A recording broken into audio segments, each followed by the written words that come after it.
Hello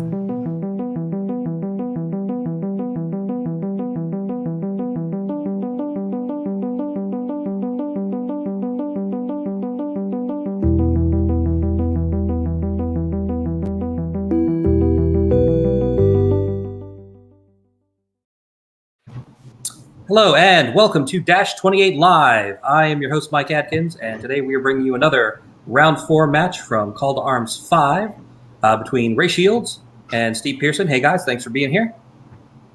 Hi, thanks for having us. Yeah, right. Absolutely. And here in the studio to cover the match with me, we've got Tom Robinson, Tom, Kyle Peach, hello, Kyle, and Thomas Bender Alexanderson. Hey Thomas. Hey. Awesome. All right, you guys are going to be playing Loot at the 2,500 point recommended points level, which should be fun. Everybody's enjoying fitting that many units onto a interesting map. Yeah. So, and we're going to have kind of a nice theme match here. We're going to have Trident Realm versus Salamanders. So we're going to have a little fire versus water, very steamy match of lizards versus fish here. So let's take a look at the lists then. And there we go. All right, this is Steve's Salamander List. Steve, could you talk us through your list real quick, please? Yeah, well, basically, I play the models that I've got mostly. So I have a Regiment of Ancients, because I had Regiment of Painted Up. I like them, and they don't die too easily. And then we've got the Ceremonial Guard, which I haven't actually assembled yet. I keep meaning to build them, but they do seem to be pretty good. And I've been using Brew of Sharpness on them just to kind of push them up to that slightly more quality level, which is give me a chance to hit these little slippery things that I'm facing today. Corsairs, I used to use them version 2, but then I stopped using them, and I started using them again, and I kind of like them. Sometimes they do well, sometimes they die quickly. So 2 lots of them. And further down the list, I'll mention him now, Firebrand's in there. And occasionally I manage to team Firebrand up with them so they actually do what they do when they get the aura, but it seems to be a rare occurrence. Then we've got, if you scroll up again, have I missed anything there? No. Oh yeah, of course, Fire Elementals again, I like them. They seem to do well for me. Scorch Wings, I've used them occasionally and sometimes I don't. I always give them the Staying Stone, just to give them that little bit extra chance of staying around for a bit longer. They could sometimes hit out of the box and do really well, but other times they're burn and gone real quick. Rhinosaurs, I've always liked them. I used to run 2 hordes, now I just run the 1. They're losing their extra crushing strength, kind of put me off them a bit, but still, when they hit hard if they get good. Ember Sprites, because they seem to often be the unit of the match, even though they're only 80 points. And Greater Fire Elemental, I got one of these when I went to a Mantic Open Day, I painted it, and I use it in my armies now. Phoenix, again, like the model, but occasionally I remember to use it to heal things. It's good. Mage Priest, again, I've given the Mage Shroud of the Saint, so he's got heal 6, which with his elite reroll whenever he's got a flamey thing near him, which loads of my army is really quite nice. And then he's got his Surge 8 instead of Fireball. And then the Clan Lord and the Fire Drake. I put him in as my extra thing, and so I had to drop a few things and shifted him in because I thought he might do okay on this map because he can jump over stuff and flame 15 attacks, which might be quite nice. And then Firebrand, who I've mentioned. All right, great. And that's 23 units strength at 13 drops. Cool. Yep. All right, so let's now switch over and take a look at Ray's Trident Realm. Hey, So Ray, could you... Yeah, go ahead. So I began with the Naiad and Snares. Normally I run them with Brew of Strength, but I went Hammer of Measured Force to save some points. The big drop was normally I play with a lot of Tree Leapers. I went down to 1 troop, so I could make room for other units. The Heart Piercers I team up with Hector. I find it's a nice solid shooting block for my play style. The Worm Riders I continue to use with Wine of Elvenkind as I continue to try to make them work. Dam Busters, they have Poison Frog this time. So they have that 1 turn where they can be brutal in addition to being unpredictable hitting on 4s. But they're my can opener. 2 Knuckers, because you have to take them if you're Trident Realm. But I gave up the Tree Leapers for Krakens, because my whole goal of this game is to yell, Unleash the Kraken. If I accomplish that, then I've won. doesn't matter if I win on the table. 2 Naiad Worm Rider Centurions, because I seem to like everything in 2s. And finally, Ector, because I could only take 1 Ector. Apparently, he's special. Sure. And that is 21 unit strength and also 13 drops. Which is fewer drops than my 2,300 point list. That's funny. All right, great. Thanks, guys. Now let's take a look at your Universal Battle Room. Okay, so you guys are playing loot like everybody else this round. So I see you've spread out the 3 red loot tokens evenly across the board. So we're actually going to see a full table match. Bit rare. Most people have been like picking 2/3 of the board to play on, I think. And I think by now everybody's pretty familiar with the terrain here. You've got those 2 long blocking along the right side. One kind of blocking pit in the middle, a couple of obstacles, 2 only height 2 hills, and a couple of flat pieces of difficult. And no tall blocking terrain, no tall difficult terrain, and no terrain over height 2, I don't think, which is interesting and a little tricky for some people to deal with. So Ray's up top, and Steven is down across the bottom. Ray, could you walk us through your deployment, please, starting over here on the left? So I went Knucker, Kraken, and Worm Rider Centurion as kind of a block because they all move pretty fast. The Dam Busters are behind the fence because I was worried about Steve shooting, and no point in taking early shots. That Knucker there was my last drop, was just to give a bit of extra oomph to that side while I sort things out. The ensnarers were actually a hard choice, whether I was going to place them there or where the Worm Riders were. So I think that was like my 2nd or 3rd last drop. We have the Tree Leapers in reserve with Ector and the 2 Heart Piercers as my fire base. The hill in the deployment zone is why I picked the top. We have the Naiad Worm Riders with Wine, the Centurion with Pipes of Terror, and the Knucker on the far right being my right flank. All right, great.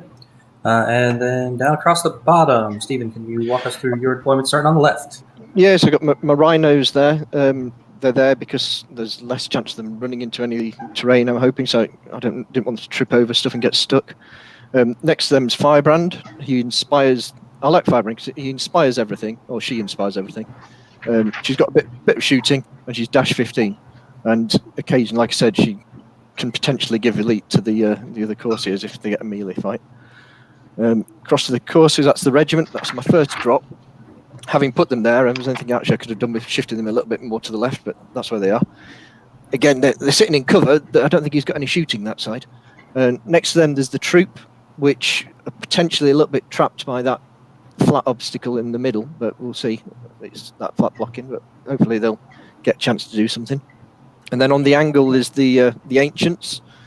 Hoping they can squeeze them in there. And next to the Ancients is the Horde, which have got the Brew of Sharpness. So against anyone else, they were hitting on 3s. Here, I think we're hitting on 4s. But they have got Crushing as well, and they've got Phalanx, though it looks like all the cavalry are nowhere near them. Below the bottom there, that's the bird, the Phoenix. And then I've got my Ember Sprites. Again, having put them there, should have thinking, well, hang on, they're going to get pummeled by the shooting guys opposite them. But you never know, they might be lucky. They've got next to them my Scorch Wings. I'm hoping that they can deal with the obstacles by flying over them if need be. And then the Fire Elementals. Oh yeah, the Scorch Wings have got the Staying Stone, so 15, 16, so there's a slight better chance of surviving a round. Yeah, Fire Elementals with the Mage behind. The Mage has got the Shroud, so obviously plenty of heal or a bit of surge. And then the Greater Fire Elemental, and right on the end there, the Clan Lord on Fire Drake with Elite. All right, great. Thanks a lot, guys, for walking us through that. Good luck to both of you. We're going to hang out here and watch a game. You guys have fun, and we'll see you back here when you're done. Brilliant. Thank you very much. Steve, there he goes. Okay. There we go. Now they're gone. Now we can talk about it. Good. Yeah, had to wait for them to get all the way gone. All right. Yeah. So these are two very wide and kind of flat deployments. There's not a whole lot of layering here, like we've seen people do on this match. Like these guys look like they're planning on fighting across the whole table. Yeah, they are. I think it's interesting he talked about not being sure about whether he was going to put the ensnarers or the worm riders on the far right. I'm wondering if I would have done neither. I see where he's coming from with the ensnares because they really like fighting elementals, but he doesn't have to put anything there because I don't see him winning the fight for that token. No, I think you've seen it quite a few times in this kind of map as well, where people have put nimble or fly units on that side to look like they're contesting it. So the John Quayle game a couple of days back, and the same thing, where at any point you kind of just turn around and bug it off because all his stuff is nimble, and all of those units there are, in fairness, nimble. So if you sit there, you could force Salamanders to come forward to commit to the token and then just bugger off. Mm-hmm. Okay. Yeah. Which would be a good move. I mean, you've got the option then. I'd rather have the Worm Riders 2 inches further across, just so it's easier to make that decision. Mm-hmm. This is interesting. Yeah, and it's a good way to pull. He's got to pull the units in then, because the heart piercers get a shot then. Mm-hmm. Don't think that's what he had in mind, but it's what he's done, and I think that'll work out quite well for him. I don't know. I kind of like his left flank. I think he's got a good chance on the left flank, Steve. But I think that's because the centre's a bit more heavily weighted in the Salamander favour, and so is the right hand side. So naturally, you'd think you'd have a better shot on the left. Speaking of giving the Heart Piercers a shot, I don't like this Ember Sprite scout move. Nah, it's needlessly aggressive, I think. He's just throwing them away depending on who gets first turn, which... Looks like Ray's getting the option, so I'm guessing he's going to take first. Right. I think it might have just been an air screw it thrown forward, and if I get first turn, I'll fire the Ember Sprites on the Heart Piercers, probably. And hope to take off a Heart Piercer regiment turn 1. Yeah, but it's not like he's going to kill the Heart Piercer regiment that way, even if he doubles up with the Scorch Wings. Oh! Ray did not take first turn. Interesting. I have no idea why he made that decision. He's tempting him further in. I guess. It's possible. I mean, it's not terrible to have the last word in a 3 loot token scenario, you know? I actually disagree. I think loot is one of the ones where going first is more important. Yeah, there has been a lot of discussion on that in some Facebook chats, maybe even on the page, how important it is to get first turn in this scenario, and some other scenarios. I think it depends on your list. Okay, I can see that. Like if you're playing the kind of list that wants to get to the tokens fast and grab them and get away, then yeah, you definitely want to go first. But we've seen lots of things happen late game where somebody manages to get one unit to drop a token in the bottom of a turn, and the other guy doesn't have anything else nearby that can go, pick it up. I get where you're coming from, but I think it's just pretty valuable to be able to push the fighting a little bit further towards your opponent's section of the board. Does that make sense? Yeah, no, it does. Yeah, and for that reason, I think going first is generally advantageous in loot. Yeah, I agree. Matt pointed out the same thing I did, that there's no way those Ember Sprites are killing Heart Piercers. Maybe with the Scorch Wings he can get lucky, but that's a big spread. He's got a good shot. What are Ember Sprites fireball? Is 8? Ember Sprites are 7 attacks. Oof. 7 attacks, steady aim, hitting on 4s. So 7 dice, 4s and 3s? Yeah. Yeah, I think your camera has slipped a bit, Tom. We're seeing just the top of your head. I'm seeing all of him. Give me a Are you? second. Yes. You see all of them? Okay, I was only seeing like the Well, wall now I'm behind him. seeing and none the of top him, it. so who knows? Yeah, I think he's adjusting his camera. I It think might so. just be me then. Might just be me. I'll bring it further down.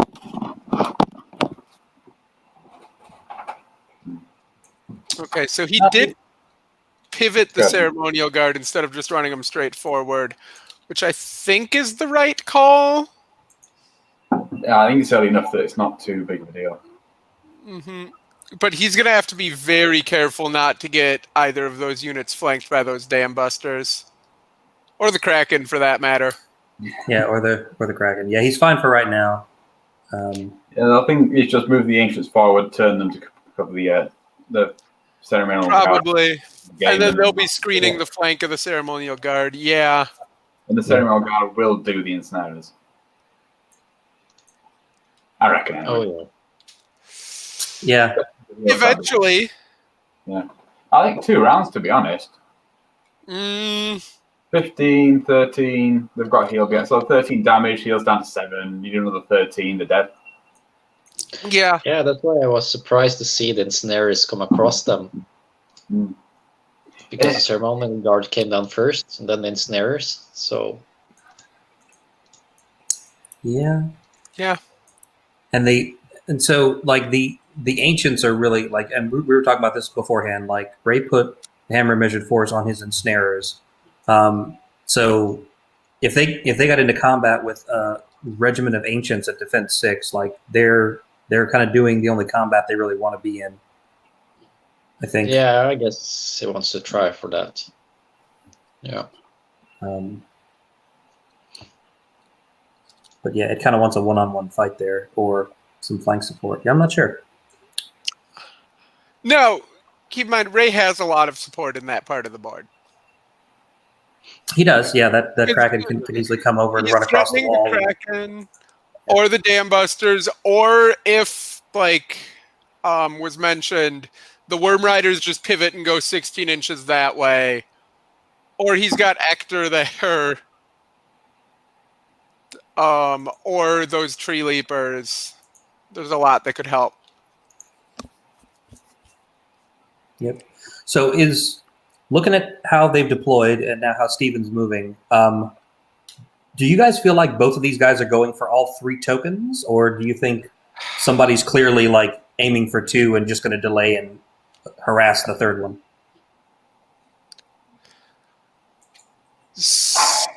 I'm hoping Ray is delaying and harassing harassing on the right, because all 3 of those units could just leave, and he's not winning that fight.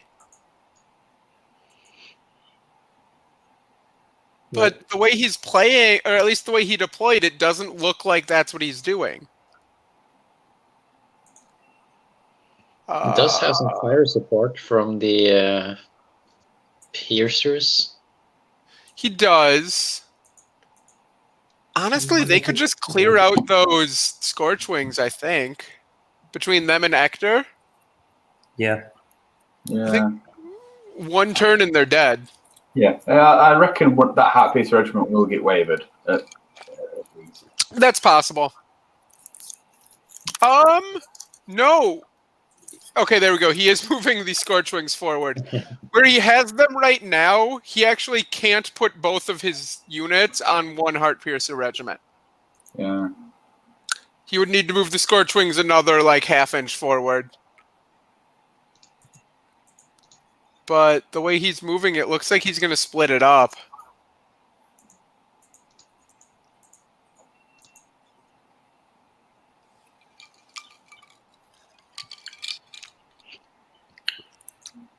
Fire elementals don't fly, do they? No. Fire elementals? No. No, they don't. The Clan Lord does, and the Scorchwings do. Sure. Right.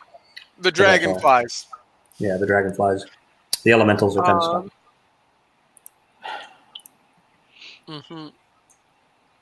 And Steve is slowing down on the way in. He's keeping everything outside of the Knucker's charge. I guess it's just the dragon that could be in.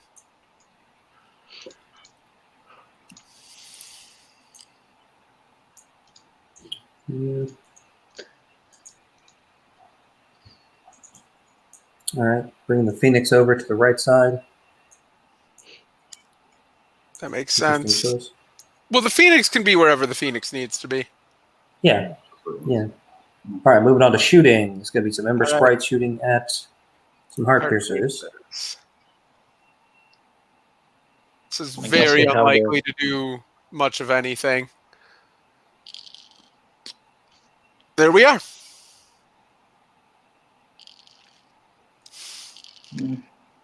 Yeah. No, All right. even vicious. That was. Are they vicious? Is that what that last roll was? Yeah. So. Okay. Yeah, I think I was expecting 2 to 3. That's why I was thinking you might get away with having with the Scorchwings open. One's a little low, but again, the Scorchwings can't even shoot that unit. No, they can't. It looks very when I looked at it. They might let it slide, but if you click on the Heart Piercers, the 18-inch bubble does not get to the leader point of the Scorchwings. Hmm. Looks like they figured it out. Mm-hmm. They're measuring it in a different way, but I think they got to the same conclusion. Yeah. Yeah. Which, tip for anyone playing, click on the target unit and look at the range bubbles and see if the leader point is in. It's a way better way of measuring. Yeah.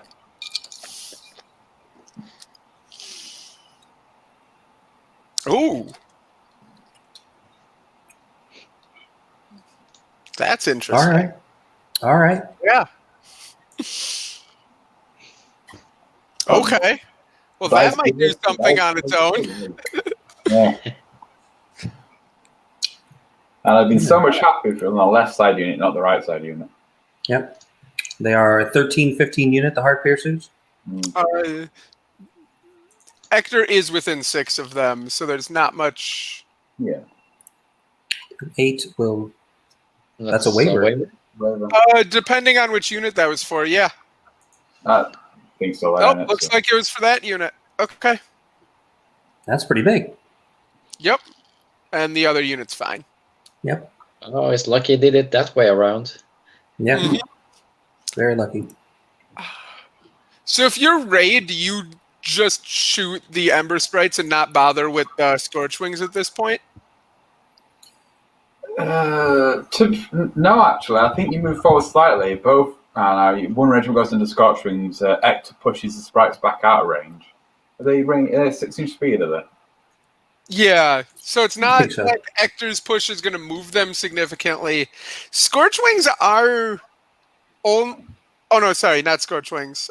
Ember Sprites are only a -11, and at defense 3, Hector could do it alone, but it's not that likely.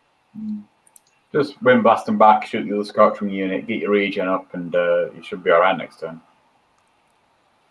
Yeah. Even though the Ember Sprites can just walk right back into range. Yeah, I mean, if you get 2 or 3 damage, why not? But then, I think the Scorchwings are more of a problem than the Ember Sprites now. Okay. It's early enough, and both of those units are hardy enough with the regen to be able to do either. Right. And you could actually, I'd probably pull the wavered unit back as well, 2.5 inches, just make it a bit harder. Yeah. Because steady aim on them is great.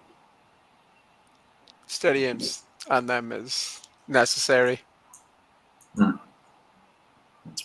Okay, so we see on the left, Ray's just moving everything up outside of the Rhinosaur's charge.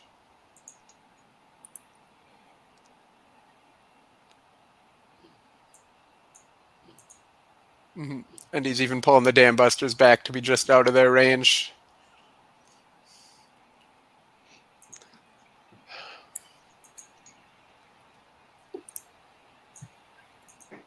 Rhinosaurs are only Makes speed sense. 7. They're speed 7. All those units are just out of 14. Yep. Which makes sense. He's Ray's faster on the right, significantly. The Knuckers 9, the Worm Rider Centurion's 8, the Kraken is also 7. But the Dam Busters have are wild. Oh. The Dam the Busters Krakens have are wild 8 charge. because of haste, and yeah, that's what I was going to say. The Krakens have wild charge. Right. Right. The Dam Busters are 7 with haste. So yeah, everything over there is faster than the Rhinosaurs. And the Rhinosaurs aren't realistically taking out any of them on the counter first time round. Right. Not on the counter, no. On an Yeah, initial Thunder. charge, some of those Thunder's have one, to be yeah. worried, but not on a counter. Yeah. Crushing 1, Thunder's 2. Yeah, once they lose that. Oh, I like this. Yeah, that's good. Yeah, nice. Very Puts aggressive. pressure on the Corsairs. Yes. Now, potentially, between the 2 Corsairs and Firebrand, they aren't threatening to just shoot the Kraken, are they? Were they 17-19 as well, the Krakens? He's 17-19, but he's only defense 4. Yeah. I don't think, even then, I don't think so. The regen's massive there as well. Okay. That unit stuck fighting in this. Right.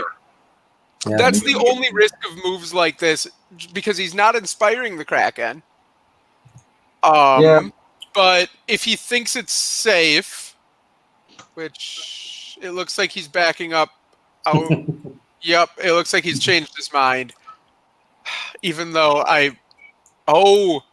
by staying this far back, he's also threatening charges over into the middle.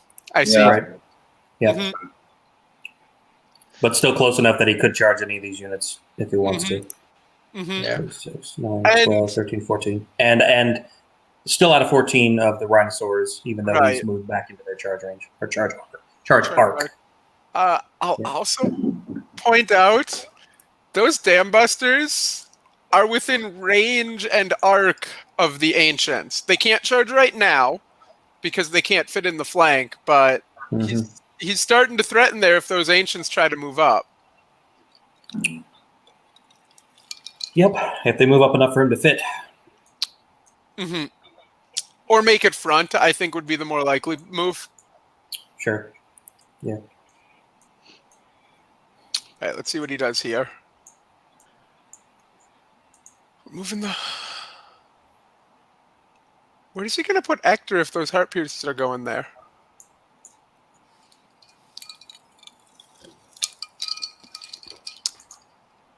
Okay.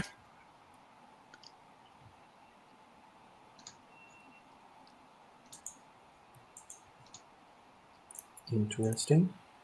Let's see. The Scorcher Wings move 10, but only have 12 attacks. Do hit on 3s if he felt like charging. I can't tell. Let's talk were about you that looking Scorcher at him Wings. charging? Oh, I was just wondering whether or not he would bother trying to charge the wavered Heart Piercers, because I think Ray may have backed up enough that there's enough space for them to fit there in front of them now. Oh, he did back them up already? Yep, you're right. You're right. 3. He's got almost 4 inches there, so you could might be able to maybe fit a unit. Oh, I don't think so. I think it might be just too short.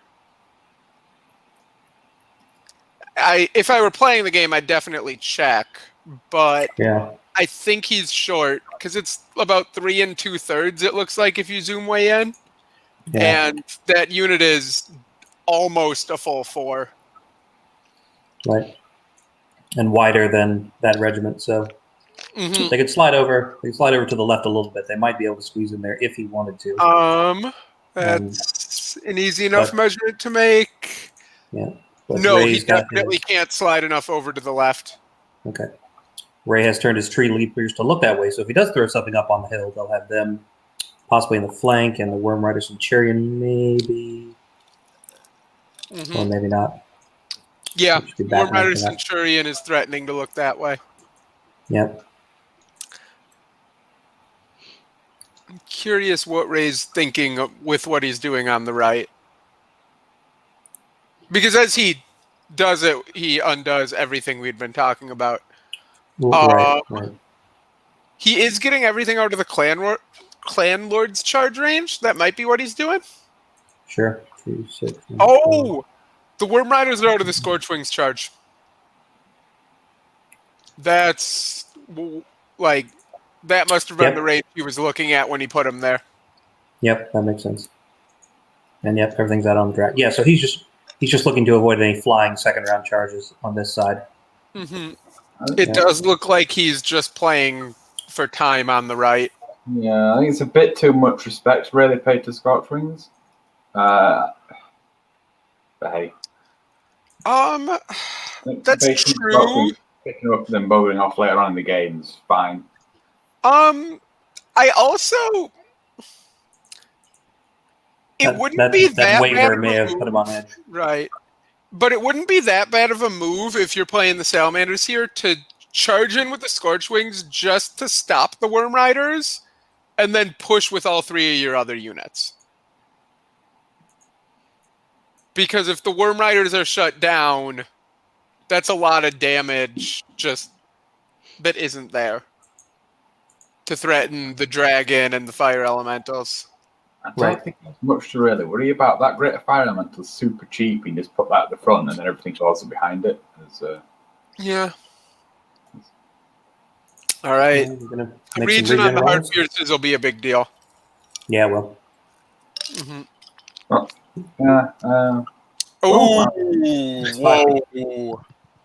Let's see, when he does something like that, that's when you're like, okay, maybe next turn it won't be worth charging them with Scorchwings since he just took it all back.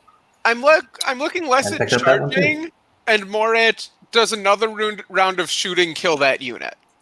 Sure. Because if he only regens one, he also doesn't have that regiment inspired. Yeah, Ector's a little too far away now, I think. Mm-hmm. It's worth pointing out as well when you do regen, like as much as it's fun to say regen phase, that's not how it works. You give the order, then you roll your regen. Right, you do it unit by unit.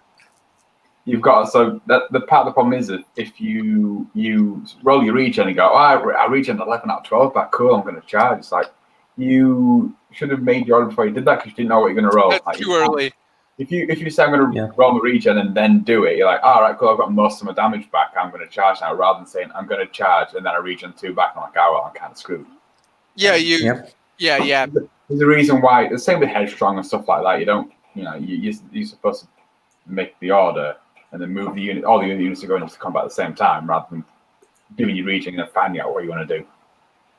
Oh. He is shooting. Oh, Ector on the birds. He's probably going to wind blast them. Yep. So he's backing him up 4 inches. 4 and does 2 damage. I'm not sure the wind blast did a whole lot there. No, I think he did the job with his movement. Right. Which is the way to play Ector, by the way, is to just not rely on him to push units around and just do it with movement. Yeah, he shouldn't be relying on it. There go the Ember Sprites. Yep. All right.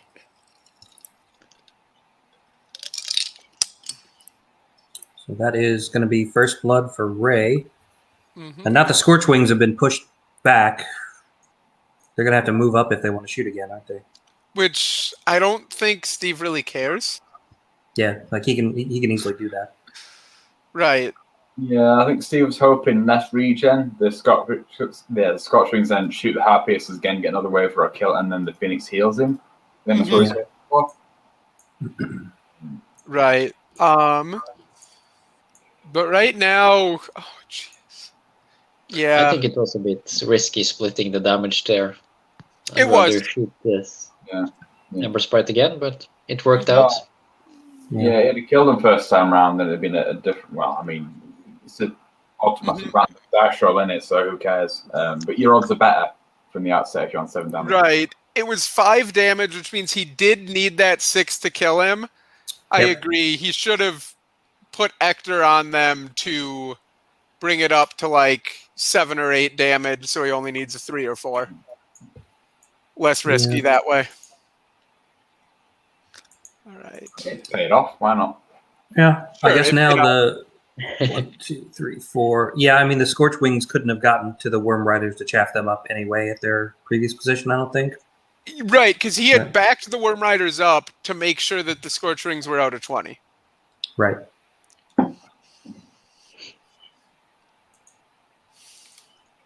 Right. And like, if Ray wants to have a chance of killing any of the units coming at him on that side, he's got to keep the Worm Riders alive, because I don't think a Knucker and a Centurion are going to pop fire elementals by themselves. No. And the dragon will just fly off and do whatever he wants if he doesn't feel like getting stuck fighting over there.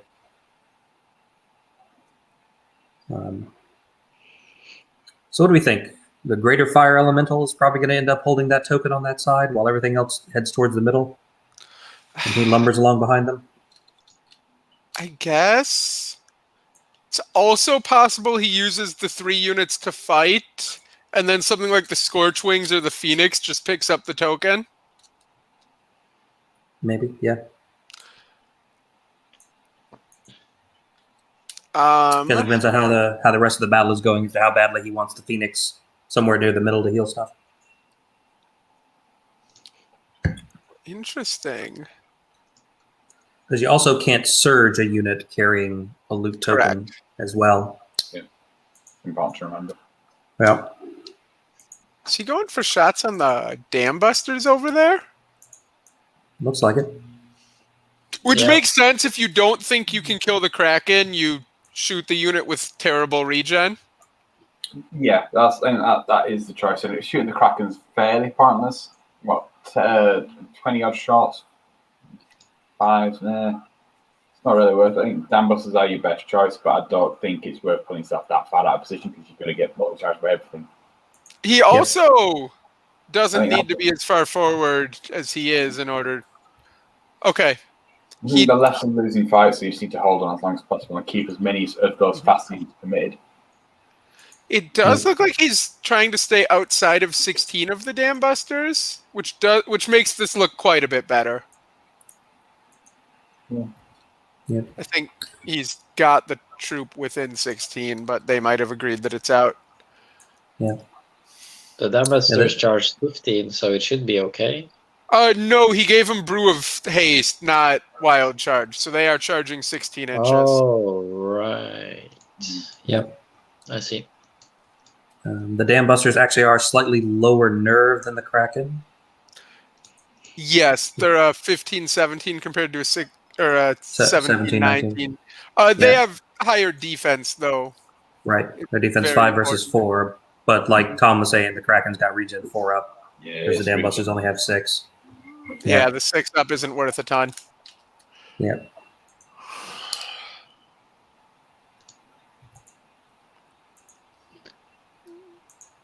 So, do we think the Scorching are going to do another pass at the Heart Piercers?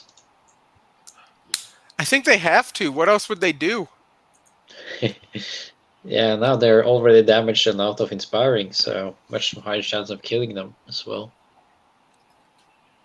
Yeah, I think you kind of nimble them up, put them in the terrain there to gain cover. The Phoenix moves up behind them, heals them, and then the turn. You do a bit of damage, hopefully it sticks, and then turn after that, both of them jump forward.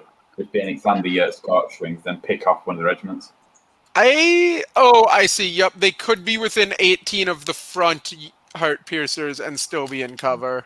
Yeah, you can bring it forward, and that will probably finish the job. That's your best chance rather than you can't play brash. There's no point giving up the Scorch Wings if you can avoid it. So why not just take the cover, get a bit of damage, and wait for the next turn? And capitalize it. Okay, so I'm curious. He's keeping everything out of the Worm Riders chart. Yep. So it looks just like out of 16. And the Knucker does not want to take any of those charges alone. No. I'd be tempted to just put the Greater Fire Elemental further forward and bait with it. It's not dying to. Only 2 of those 3 units can charge it, and neither 2 of them 3 units will kill it. In which case, you've won the flank because then everything goes in. Yeah. Why not bait? And yeah, your reform after killing the fire elemental, if you do, is going to be really tricky because it's going to be hard to keep both of them in the front without giving the fire elementals a flank surge. And that fire deck shooting is really, really good. It cannot be ignored. Yeah. There might be a backup with the Worm Riders that protects them from all that, but yeah, they would need to back up pretty far. They need to get all 3. Depending on how aggressively he moves the fire elemental. Yeah. Yep, Surge exactly. as well, so that if they don't kill a Greater Fire Elemental, the surge with the graphic elemental with it being a 50 mil base is great. Just do what you like in it. Yep. Mhm. I don't Yeah, those see are any awesome. reason Ray has to engage there, though, whether he moves the greater fire elemental forward or not.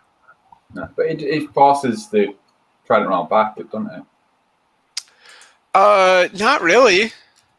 How fast is he? Isn't 6? he only 6? Speed 6 with a breath though.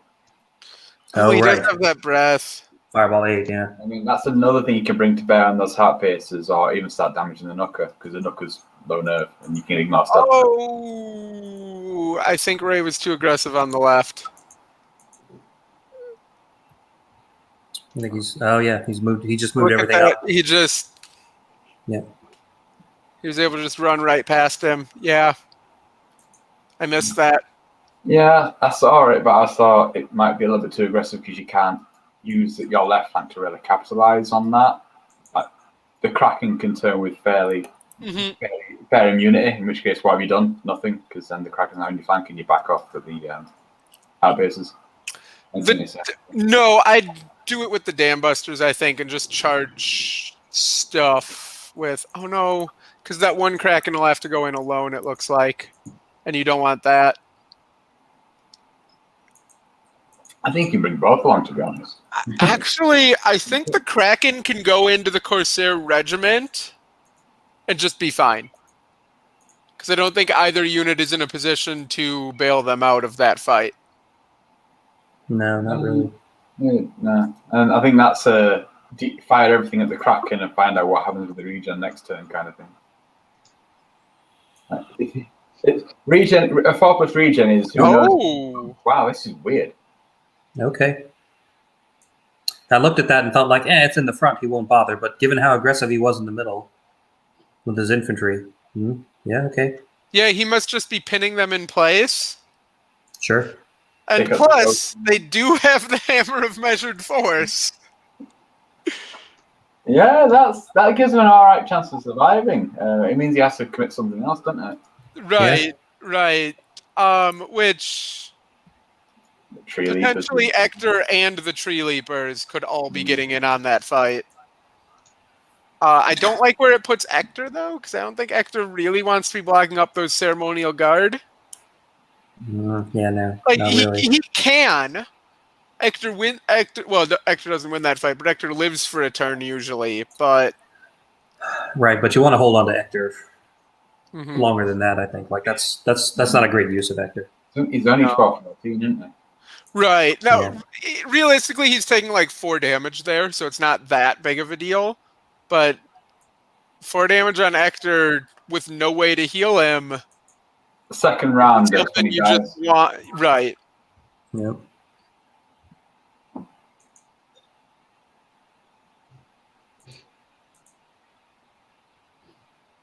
So now, in hindsight, Ray really should have turned this Kraken a little bit towards the middle and then moved it up some instead of just moving it up.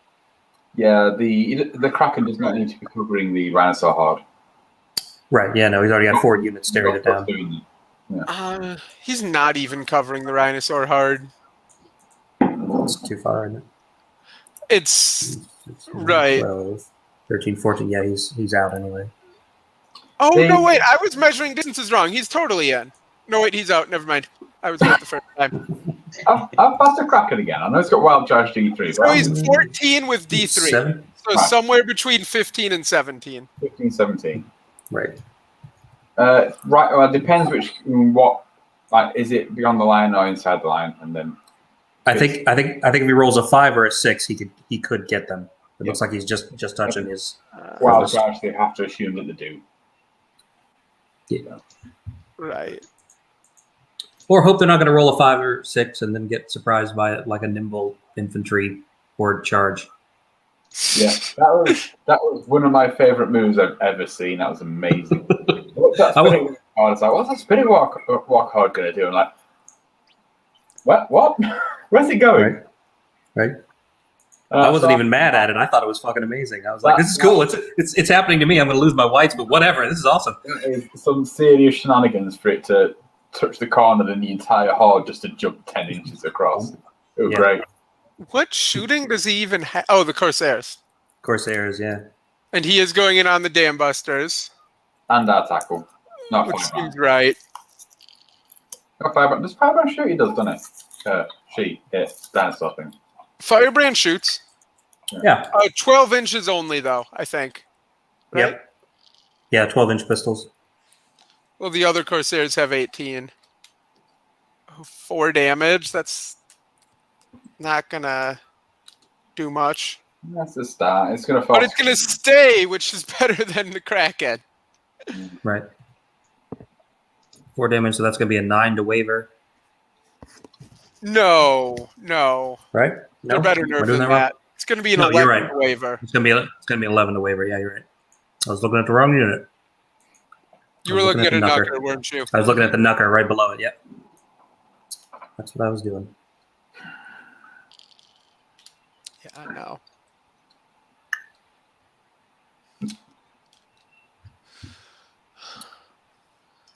All right. And then this combat. Just the one combat, isn't it? Just the one. Yeah, and it's not going to do much. Yeah, no. This is Yeah, Scorch Wings is chaff, right? Yeah. Mhm. I guess he wants to keep them away from the ancients. He did not get 7 hits. Yeah, He did. 7 wounds. Scorchwings hit on 3s? Yeah. What? Okay. Shouldn't it? Yeah. Interesting. That's not outside of like 5 is normal, 7's fairly normal.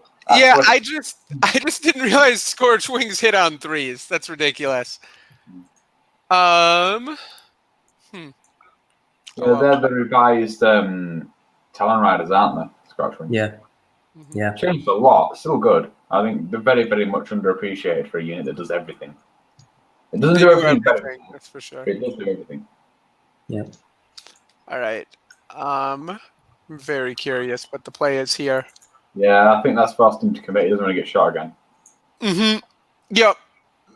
So that charge definitely makes sense. And then what? Does he throws them in on that for sure. And then maybe takes the hill with the Kraken and the Centurion and starts threatening the middle with the Dam Busters? I think it needs to be pointed out that Kraken should be a little bit further across to the right and further back to give the Corsair trip the flank. I don't know if he'll fit there. There'll be some weird shenanigans going on. That unit is not... Yeah, I don't see that unit getting in, but you're right. He will be in arc. Which they corrected. But I don't see how that unit makes that charge.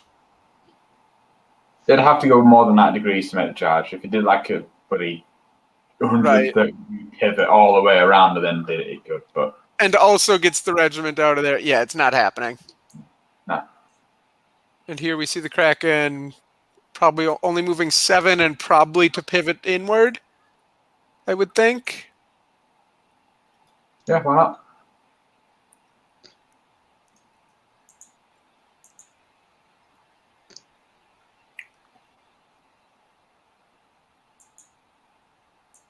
We'll give him lots of options for next turn.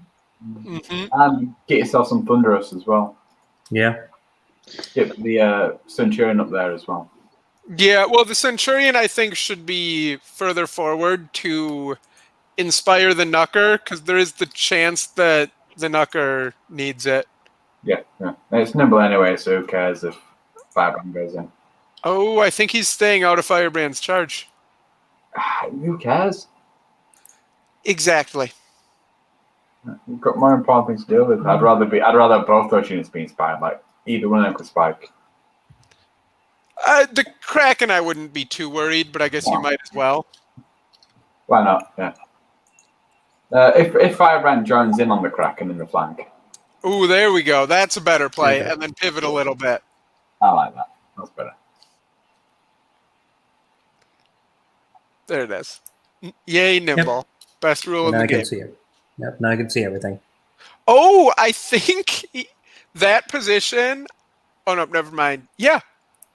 Yeah, that position keeps Firebrand from. Never mind, Firebrand's out of range to charge the Kraken anyway, isn't she? Yep. Yeah, 3 Okay. breaks. 1, 2, yeah. I was thinking she was speed 6. Never mind. Ignore me. Yeah. Nope. And here And he's not- staying outside of Firebrand's charge and hopefully pivoting inward to start threatening that stuff in the middle.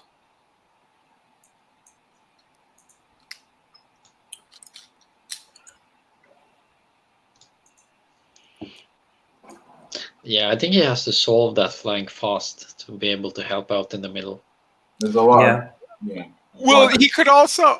I think he can get away with just throwing the Dam Busters into the middle and dealing with that flank with the other, 800 points he has there or whatever it comes out to.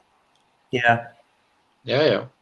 Because that's another point. Like, almost half of his army is on that flank, points-wise. Yeah. It's well over 1,000, I'm sure. I do love the little diagonal echelon line they've got going on. Right?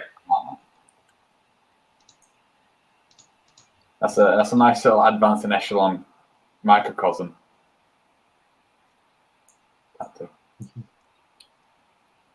Might turn into a yin yang here in another turn. No, the elementals don't have a charge though, so all they can really do is just walk another 6 inches forward, unless he throws the dragon in alone.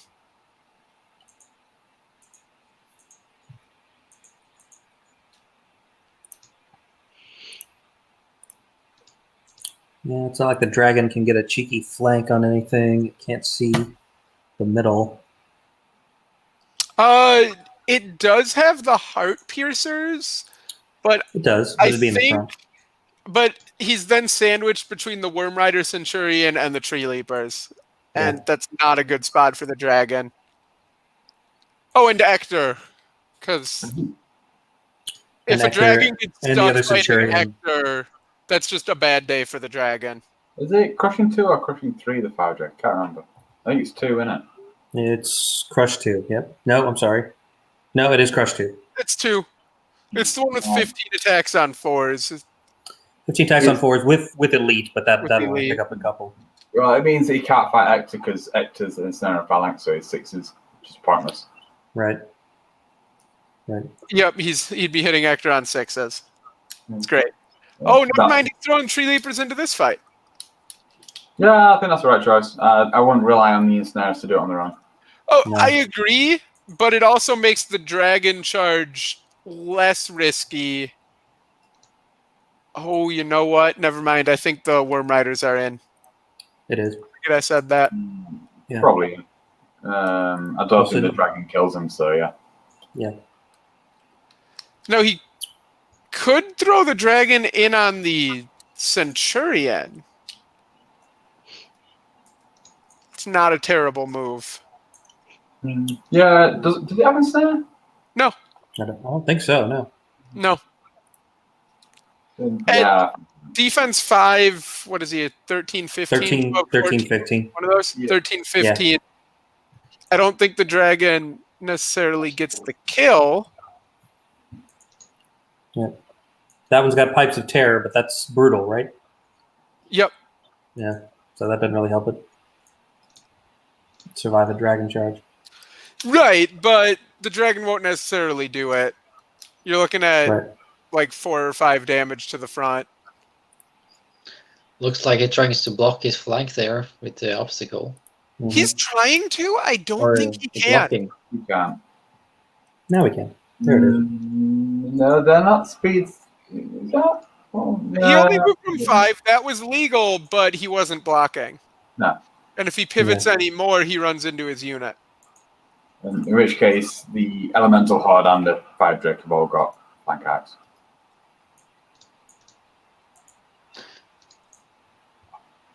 Definitely have to.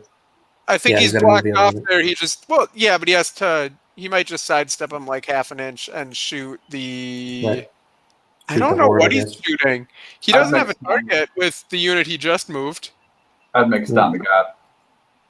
Oh, he's backing him up. Yeah, Interesting. I'd make a stand ceremonial guard, to be honest. Yep. Yeah, probably Ceremonial Guard. Because that's the thing. Those ensnares aren't winning in 2 rounds, so make a start with your shooting so then you can. Yep. And I can't believe he hasn't turned the dam busters though. Oh. Yeah, that's a mistake. Here's where a good Ector push could be a big deal, though. If he gets those Ceremonial Guard more than, I think he needs like 3, maybe 4 inches to get him out of charge. Ooh. Yeah, I mean, if you kill them, both of the combat units in the middle back up as well, that helps. So It looks like they might be having audio issues. Maybe. Yep.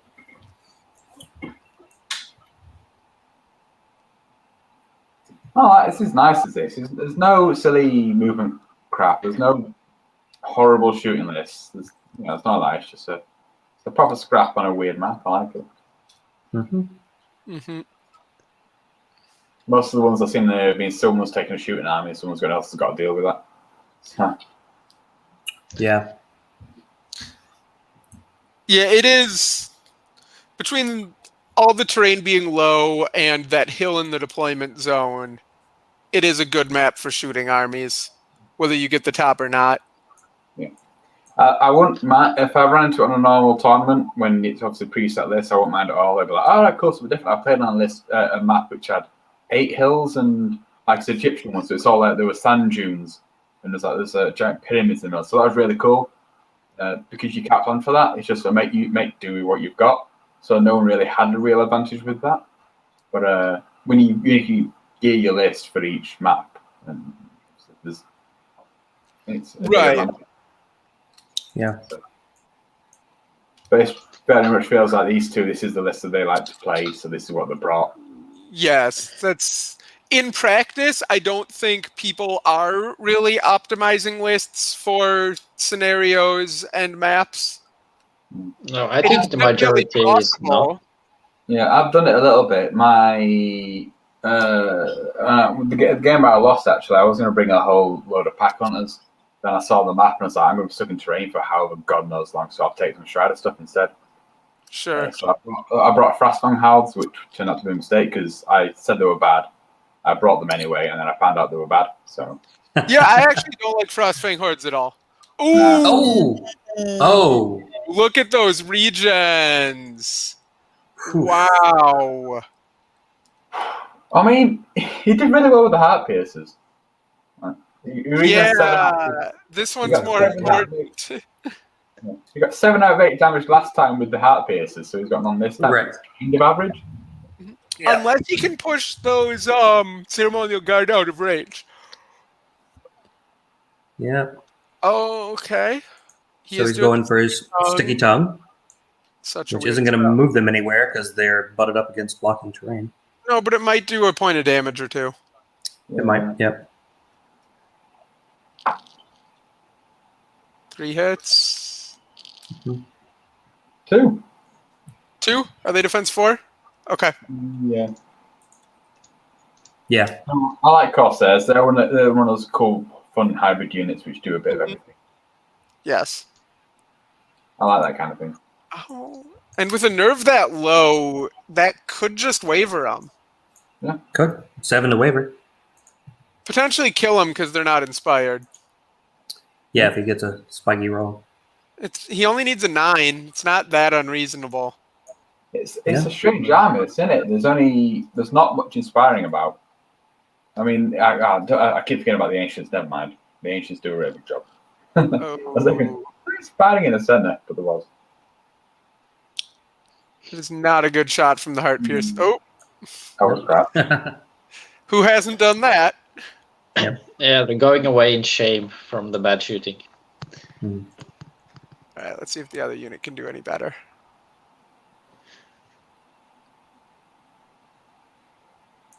No, yeah, Oh, forgot to you regen forgot that. to regen that. They get it. But they missed their region phase. You're not allowed to not regen. It's also not having expected. No, but that's yeah. You're not allowed to not region. You should really be doing it when you give your order. You should be. It's what? 2 wounds? 3 wounds? 2. 2. They're only Pierce 1 into defense 5. Yeah, I like Ceremonial Guard. They're really good. Yes, they are. There's such a good over, like we were shouting to say, because crushing 2 is great, but I think crushing 1 melee 3 is better for obvious reasons.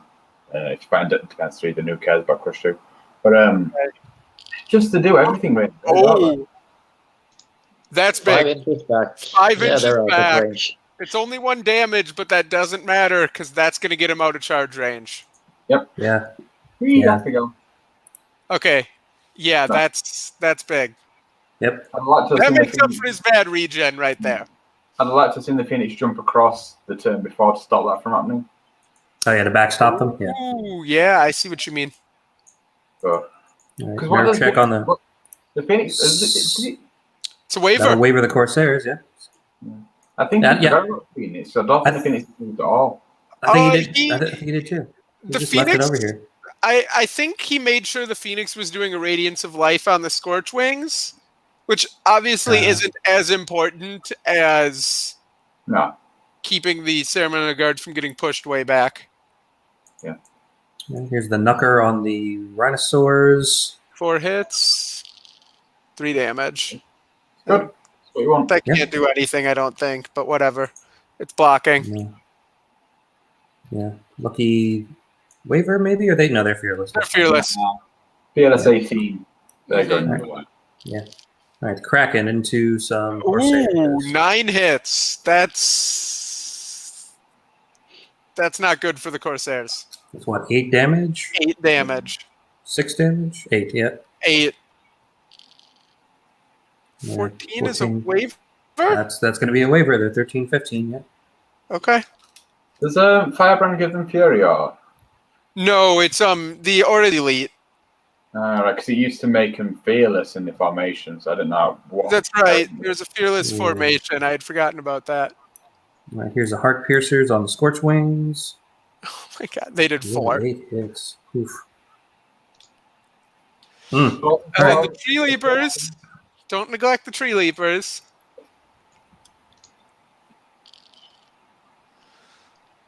Mm.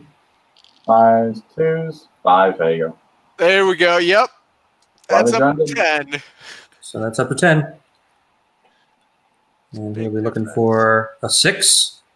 And there's a 9. He'll need it He again. did move up. The And there's ancients an are gone. Ooh. That'll take care of it. Yep, Okay. That's yeah.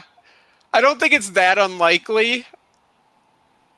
The ensnares rolling bad was part of what made it seem close. Yeah, adds a little drama. Oh, he is backing up. Okay.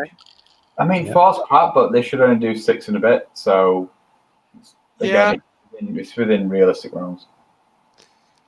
I guess that is going to make sure the Corsairs are hindered, or not Corsairs, Ancients are hindered, but they probably already were. Yeah, he wasn't getting out of range there. I'd rather have checked it before I rolled it. And even with a 3-inch backup, he is still within the Ancients' charge range. Just Sure, remember but I they guess are now slow. he could turn the Tree Leapers. Not too sure. Because the Ancients have the token, so he can be very, very reticent to throw them away. Yeah. Right. He definitely won't be sending the Ancients in alone against the Ensnarers, even if he could. Right. I guess that's really what Ray wants, is to delay in the middle so that he can finish up on the left and turn things to help support before the real grindy combat starts. And that gives him another turn to regen the horde in the middle, another shot at regen the horde in the middle. Right. Good scope, I think, to put the Ancients into the Ensnares anyway. The Ceremonial Guard go full forward, like full speed. The Phoenix comes up as a backstock and then can fireball the Tree Leapers to guard the flank of the Ancients. And you're in an alright place. Yeah. You've got a good chance at a waiver on those Ensnares now at the moment, even with a hindered Ancient charge. You're looking at 5, an 8 to waiver. So you've got a lot of play there to do it. And it means Ceremonial Guard aren't getting pushed backward. Yep. Free He doesn't to- really doesn't really have many options on the left. He tried disengaging the rhinosaurs and then put them right back into the Knucker because there's just no way to get around him. I think he was seeing if he could maybe charge the Kraken. He might have been seeing if he had arc to that from the back up. Yeah, He did. He's like 3 inches. It might also be just showing us visually that he's countercharging. I'm not sure. True. Maybe. Yep. And then he's That could be. backing up with the Corsairs. I'm not sure why. They are wavered and he wants the Kraken to be hindered, but he has Strider. Right. Yeah, Kraken doesn't care. I mean, part of this could just be like, I know I'm going to die next turn. Let me make you come further down the Pulling table him to kill further me out of since you have- position. Yeah, that's right. You reasonable. have to- with that impassable Further terrain right down. there in the middle, you gotta go one way or the other around it. I don't think it's good to get them further down because then it's going to get past the blocking piece. Yeah. Yeah. I'm picturing, okay, that Kraken flanks the troop, overruns, and look at those charges it's threatening. Mm. Yeah, but at this point, I don't think it will get far by overrunning because it will hit the Corsair regiment. Oh, you're right. It would run into the regiment. But if he kills that with the Centurion or something, Yeah, if he kills Okay. that with something else first. Yeah, because this Kraken's in the flank of the troop. So Mhm. it could hit the flank of the troop and then overrun and be looking at the middle. And then, the Centurion could come finish off the regiment. While the other Kraken goes in and helps kill the Rhinosaur horde, and the Dam Busters turn towards the middle.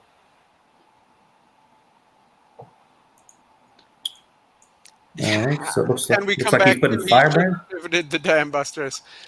Yeah, it looks like he's hoping to kill that Knucker between Firebrand and the Rhinosaurs, Mm-hmm. which is possible.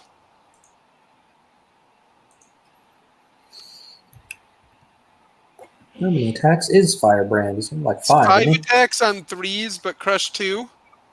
That's good. And elite. All right. All right. And the Knucker's only 13, 15, defense 4. So, yeah, hit on 3s, wound on 2s. And it's still like 4s and 3s from the Rhinosaurs, isn't it? Yeah. 4s for ensnare, yeah. And then 3s, And they're crushing And 1, they're so it'll be brutal. 3s, yeah. aren't they? They are. Yeah, and they're Yeah. brutal. It's possible that this just works. Yeah.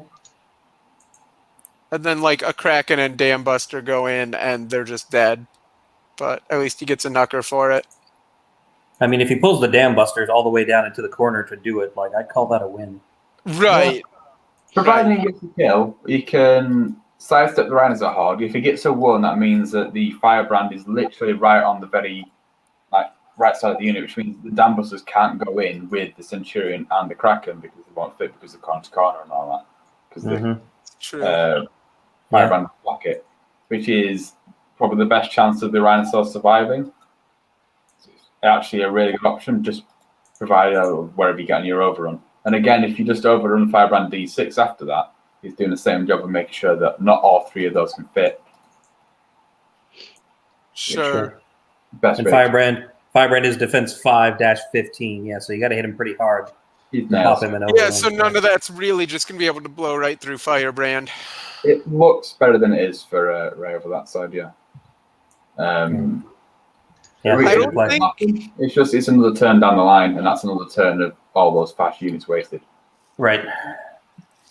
And again, we see that more of this stuff needs to be threatening the middle already rather than after he kills the bottom stuff. Yep. So do you think the Phoenix will move to the back of the ceremonial guard this time? I think he'll miss it. I think so because he's going to make sure to heal them. I don't know why I think he'll miss it. I just think he will. Like he's seen the wind blast do its job. It's obvious what you need to do. For some reason, I feel he's going to miss it. Feel it in my bones. Mm-hmm. Feel it in my water, whatever that means. But I need a pee now. So. Looks like maybe he's planning on picking up the right token with the Fire Elemental Horde. Yeah. Okay. He definitely is. I'd push the greater fire elemental forward. Just screw it. Have this. Yeah.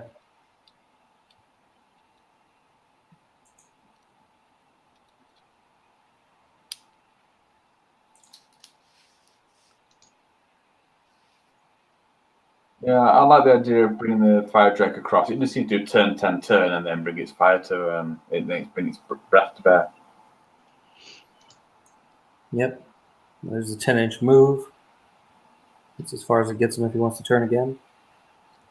You should. Yeah, might turn on breath.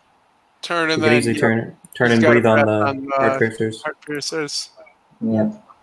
Yep, And that's like that. scary for the heart piercers. His angle's not great there. I'd like to be a couple more degrees across. He needs to be threatening charges on anything that does want to charge his 2 solid units. Yeah. Yeah. I think you can ignore the Nooker and Centurion. All he's actually needing to cover there is a fire elemental horde.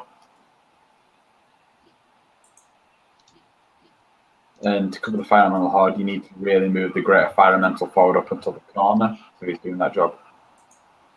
Yeah. A bit further, go on. A bit further. So one of the cases where having everything in a line is really detrimental. Being an inch further, like half inch, a millimeter further forward is what you need. Yeah, like that. Go on. And I might just put the fight there. He's looking at it now for the fire mental's breath. Yeah, a little bit further. You can do it. Go on. He's out from where he is. He can get there. He needs to move up a little more. And now he's in. Now he's in. Which is nice because I think the fire elemental's 8 or 10. Its breath, I want to say, is 8. Yeah, fireball 8. No, that's nice because you've got 15 elite and 4 normal. Well, 8 normal. Probably gonna waver. Not kill. Yeah. And everything up top is still in the front. The Nucker's still in his front.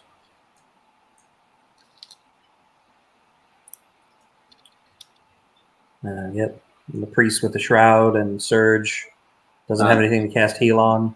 And I'd like to think that doing that is going to force Raid to commit, like you saw with the Dambusters, where the Dambusters got shot and then everything went in. Probably a turn sooner than he wanted, but he didn't want to get shot again. So it worked last time. Try it again. Right. It's going to depend on how well those 2 breaths roll. And I want the Phoenix to come up. Just move the Phoenix up. Do it. Oh, yeah, that's... he probably will move the Phoenix up to... He's going to not do it. No, he's going to throw the Phoenix in to also breathe on them. Yeah, but I want it behind the Sentinel Guard when it does it.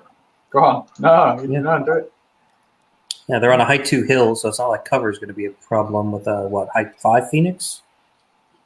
Height 6 Phoenix. It's the Titan, so 6. Yeah. Yeah, he's 6, therefore the wall's, 1 or 2? Yeah, they can ignore them. Yep, he's going for the breath on the heart piercers with the Phoenix. No, heal the guard. Heal the guard. No. No, I'm sorry, no, ignore me. Fire all the Tree Leapers. I guess he's not taking the charge, but I'd rather not. Yeah, breath on the Tree Leapers wouldn't be bad.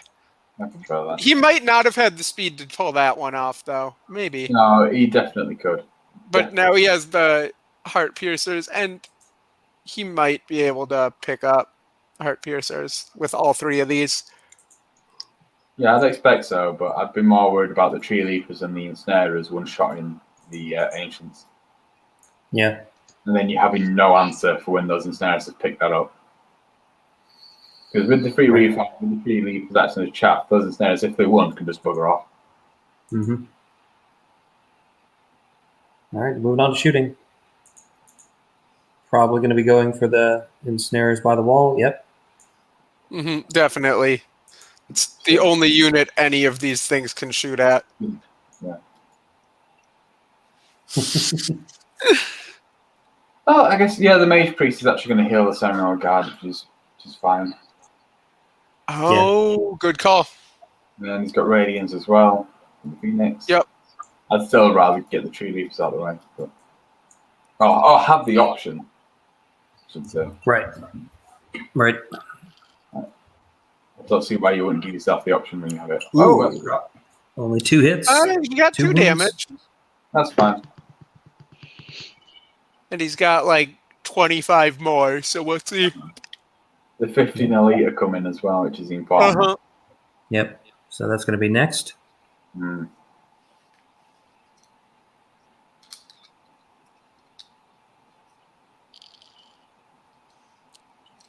Okay. Good. Doesn't pick up anymore. That's 9 still what, 9? good. Yeah. But does he have? Yeah, he does. Right. Uh-huh. That's Is 6. Wow. Is he vicious standard or just vicious combat? Or did he lose it? I can't He doesn't remember. have it. Yeah. Yeah, He he's doesn't not have it vicious anymore. at all. Took it off in critical. It's fine. And And then now the Fireball Phoenix- 10 from the Phoenix. Sounds right. Fireball 10. Heart Piercers are 13, 15. And they currently have 8 wounds. Ooh. I'll do it. 4 more brings him to 12. 12. So that's a 3. It's a 3. It is. They're inspired, but 3 twice. Yep. yeah, I'm not feeling too good about them. And here's the heal. Yep. Is he gonna get all of it? He does. So good. All right. All right. All right.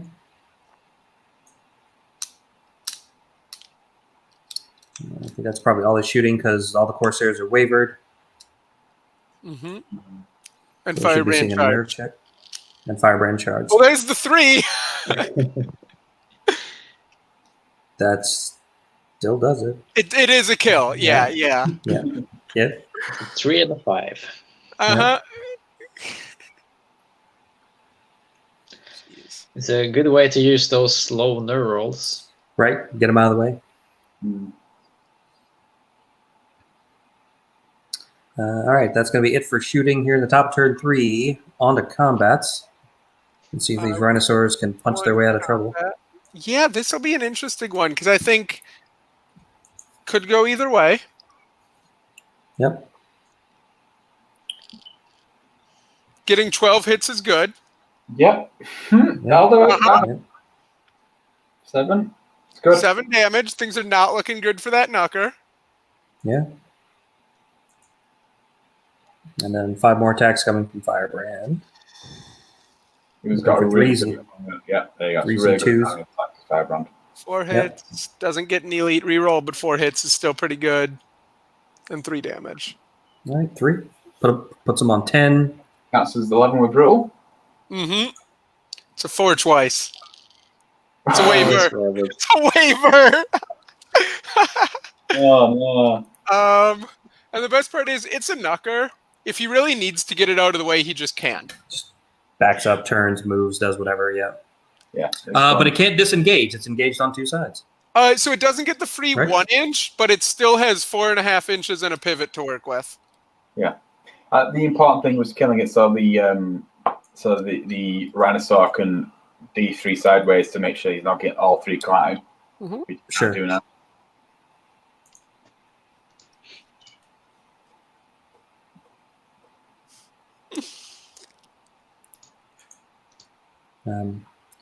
Not it. I think Jonathan Quayle has just volunteered to record the nerve rolls. So what a hero. All right. He has taken that Moving on flank. moving on to raise.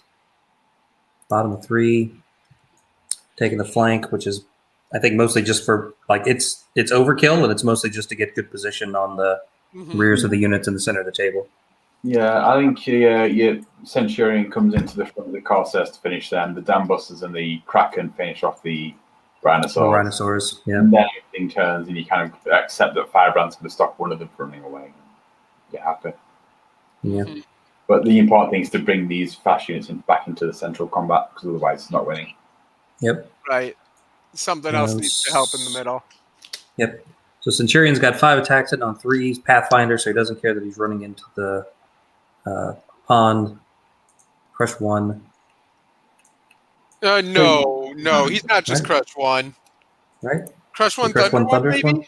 Crush 1 Thunder 1. There we go. There we go. Yep. In case, so So he'll wound on 2s. Hmm 13, 15 units already got 8 wounds on it. Yeah. Yeah, He that just needs should to do a do couple it. more. And Firebrand charged, so it's not even inspired. a bad Yep. roll even on average does it. Yeah.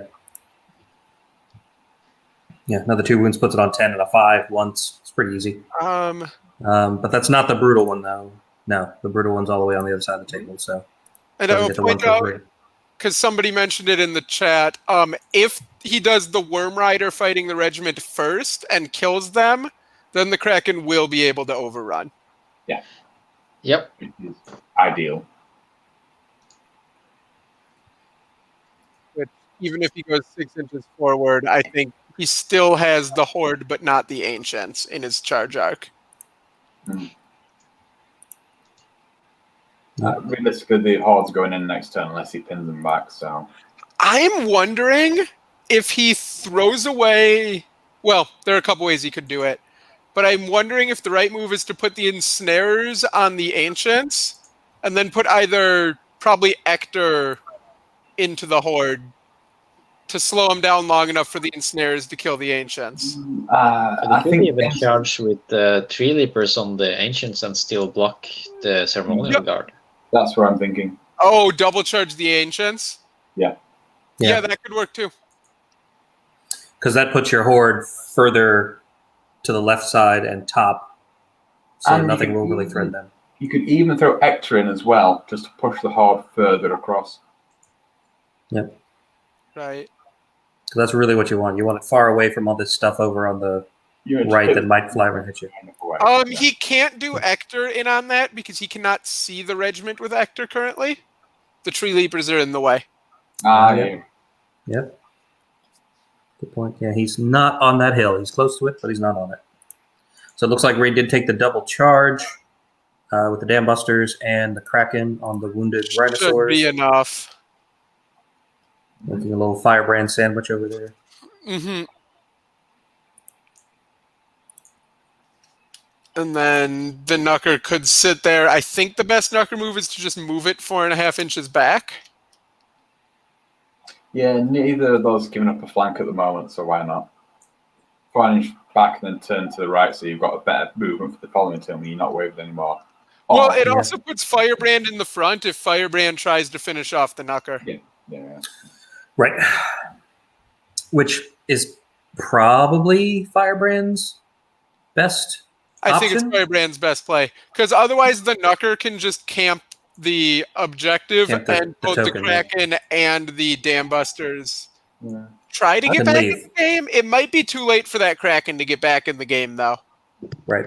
The Kraken goes to the token, then you kind of accept that Firebrand is going to pin and kill that Knucker, and then probably pin and kill the Dam Busters. I don't know about that one. I reckon we'll get him in 2 rounds. Him, her, she, lizard. I'm wondering if the Dam Busters are fast enough that that's just not. Like, Firebrand punches them once, and then they go off, and Firebrand's out of range. But once they're grounded, they're not nimble anymore. Yeah, but they're still speed 8. And Striders, right? So. Yeah. Oh, but I guess that doesn't matter for double moving through terrain, just for charging. No. It depends on the reform, I think. Oh, you're right. Yeah. The terrain might give him trouble. We'll see we'll see what he does with the reform. Ray's going to regen all 4 of those on 6s this turn anyway. It's fine. All right. What are we? Oh, we are seeing the Calling Worm it. Riders reposition into the middle. Finally doing it. I'd like to I'm see not him. sure you can do that without giving up a flank. And he realized, well, he can pivot to make it a front, but yes, you're right. The dragon is. Oh, there we go. Or he could just go 16 inches. Oh, yeah. Yeah, I guess. 3, 6, 9, 12, 15, 18, 19, 20. Yeah, that does put him just out of the dragon. Out at 20. Yep. They're kind of not looking at anything useful, though. Yeah, that's a position for next turn thing. Because those units can all reposition to relevant places way faster than those elementals can. And now, do you throw this Knucker down and get behind everything? And be like, okay, fine, turn your Greater Elemental around and surge me? Or Nope, looks like he's running away with him as well. No, because what's the greater elemental going to do this turn? Fireball, some more heart piercers. 6 inches and fireball heart. Okay, Yeah. whatever. Yeah. Oh, maybe he is doing it. God, this is just Why not? throwing away a knucker, though, if he does it.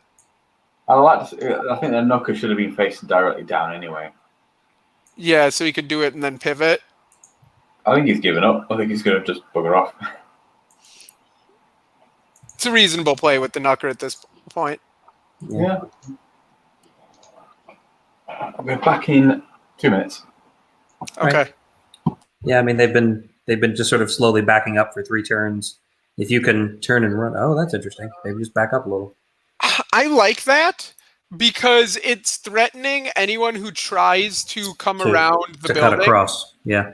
It's now all of a sudden he's threatening a flank charge with a knucker on that. Right. Which I think is really what you want to do, because like where are those fire elementals going to go?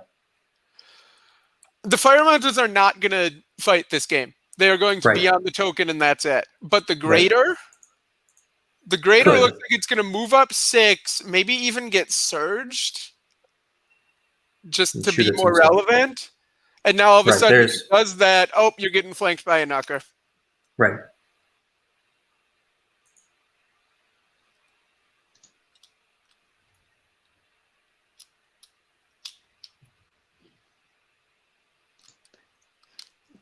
But I think at this point he can just take the knucker in the flank.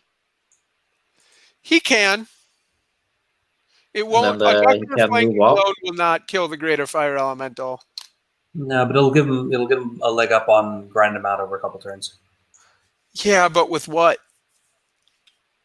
Well, with the knucker, because he'll turn to the front, be ensnared. Sure. We'll only put a couple wounds on the knucker.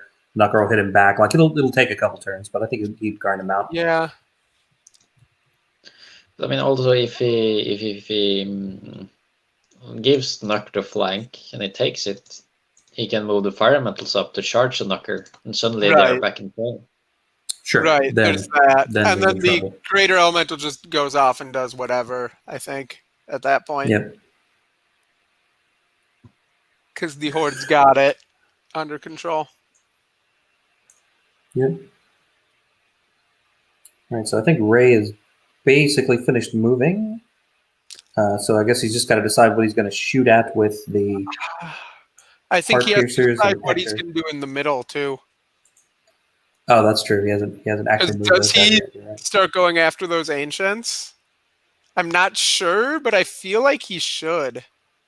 I think he should. He's got to get that. I mean, his opponent is currently holding two tokens, and he's holding none. So I think he needs to do something. Ooh. All right. I don't think they can pivot 90 degrees though. Yeah, he might just be experimenting here. I'm not sure that that's where he'll leave him. Yeah, I don't think they had a 90. Jumping over there is very much a not going to fight you play. Okay, so they are going alone on the ancients. He's at least lining it up that way. We'll see if he changes his mind. Which I have to assume means something is going to block the ceremonial guard, whether it's Ector or the Tree Leapers. Right. The Tree Leapers just win. Yeah, go ahead. Just wind blasting them back isn't going to work this time. No, Oh, yep. okay. And I like Ector because the Tree Leapers, you're throwing them away. Ector is going to take some damage, but he'll survive that. Yeah. And then that also, here's where that dragon wasn't pivoted enough. Yeah. Because now He's not threatening the flank. out of the dragon's arc. Mm-hmm. Oh, just throw the frogs in too. You know you want to. Go ahead. Just do it. Maybe Do it. you mean double charging into the ancients?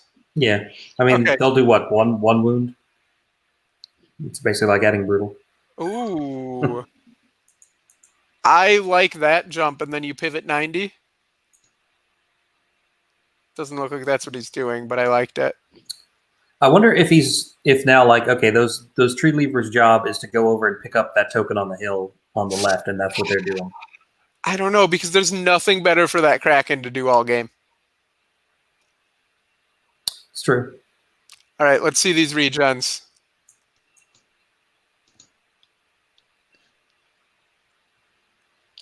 Dam Busters get one. Gets one. He's going to get one a turn for the rest of the game, and they'll end perfectly healed. This one's going to be interesting. Yeah, this one's going to matter. Okay, 4 is good. Right. 4 is Four. good. 4 out of 7 on 4 up. Not bad. There we go. And then that was it, right? Yeah. Yeah, that's the only stuff he's got damaged. And the Knucker does not regen, I don't think, right? No, it does not. Okay. So now he's just got Heart Piercers to shoot, and it looks like he's going to go for the Phoenix. Okay, sure. All right. It was pretty much either that or the dragon. 6 hits, 3 wounds. 3? 4? Oh, is the Phoenix defense 3? Yeah, the Phoenix is okay. defense 3, so it was 4. Okay. Oh, About he 14? wavered the Phoenix. All right. I hate Phoenixes. Yeah, but how about that waiver? Whoa. All right. That's what they deserve. Yeah. So that takes away some of his shooting next turn and heal potential. Yeah, that takes away the potential for a significant heal on those ancients, is what it takes away. Mm-hmm. Yep.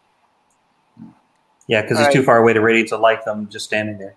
Let's see this double right. charge. All right, here comes the Kraken on Rhinosaurs. Do you think he has yelled release the Kraken yet? He may have on that charge. Okay, that's true. 3 wounds. Not great. He's using Brutal, right? Hopefully he declared it.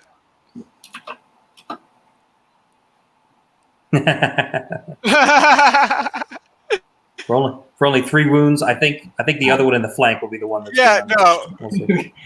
Right.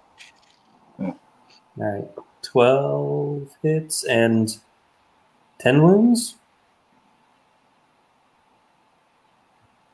Did he? Yeah. 11 damage. 11 wounds. Yeah, that's an They're easy gone. pickup then.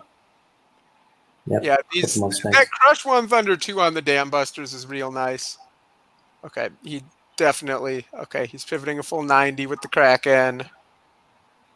And then... I'm not sure what he's doing with the Dam Busters, but it's fine. Yeah, we should keep turning them because... Yeah, I'd pivot them to even look more towards More the up. center. More up, exactly. More up table, yeah. Oh, no!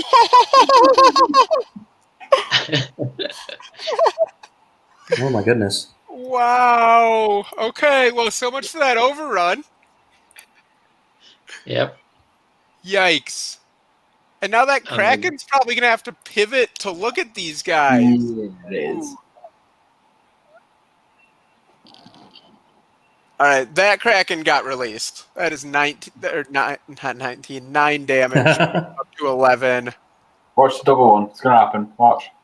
There's a 3. Right. So close. That is a kill, but wow. But now he's kind of stuck. Right, he pretty much has to pivot to look at him. Maybe not. No, he could pivot to look away from them, I guess. No, you can just... The Corsairs could charge the Kraken, but honestly, I'm not sure how scary hindered Corsairs are, even with a flank. Yep. All right. What would be alternative to the front of the Centurion? Right. Ensnarers only do 4. Only Oof. 4. Oof. 9 threes. Yeah, it's not going... Dice have not favoured him, I don't think, for the last 2 turns. All right. And Hector, this roll doesn't really matter. 3 hits. 3 damage. Three damage. It's 3. He's crushed 2. All right. Double Not 6. going to do anything. Double 6. Right. Yeah, double 6 is like all that would matter. No, it's fine. Yeah, go ahead and get that 3 out of the way. All right, moving into turn 4. I'll be back in just a minute. All right. See, this is why I'd like to see the Tree Leapers coming as well. I mean, I'd like to see the Fire Drake be another 10, 15 degrees across to the left to be able to actually cover the Ancients, but then that's why the Trail Leapers really should be in there as well to help finish that combat off. I mean, they're all like crap anyway. Yeah. We should have got 6, he got 4 again. Which is 4. Yeah, should have got 6. The Tree Leapers would have added, what, 1? I don't know why he's not. I mean, obviously, I've left and come back, so I missed where else he did with his shoes. I'm just going to, his movement, just pick together what's happened. But so does anybody else know why I did that with the Tree Leapers? He just turned and ran them that way. I'm wondering whether he's sending those Tree Leapers over to pick up the token on the hill, so all the Krakens and Dam Busters and Knuckers can keep fighting. Maybe. It forces then for those units to actually have to deal with Firebrand. Yeah. So what have you gained? I don't know. I'd rather just sit one of the Kraken on it, and then everything else goes off. Yeah. Because nothing's getting through that Kraken. It's not realistically as quick or as nimble as the other 3. Right. Not able to reach anything from that. It's already turn 4. The Knucker will probably get killed by Firebrand this turn. Then your Kraken just has to live through 2 turns of Firebrand. It can do that. Yeah.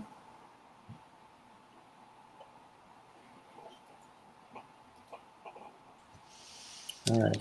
Over to Steven's turn 4. Yep. Let's see. Might be taking a minute to think. Might be taking a break. Time-wise, these guys are fine. They both have half their time left, and it's turn 4. Turn 4. Yeah, 90 minutes even at 2,500 is a very long time. And What is he actually, doing? That is not a legal charge in the slightest. no.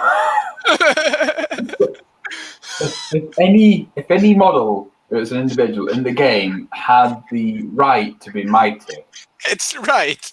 Hector is the mightiest individual. Nope. Backing him up doesn't make it legal either. Hector is blocking you. This is what he does. It's his entire purpose in life is to be a pain in your ass. It'd be really funny if they didn't give him mighty, so he had to do the damage. Right. He's a 165-point piece of terrain. That's his job. I mean, Night Stalkers get one. Monolith is a thing. That's what they are. Yeah. They are That's just not a Night Stalker unit, but okay. No, Night Stalkers get one as in the Portal of Despair. Yeah. So when it does a similar thing, you know what I mean? Sure. Yeah.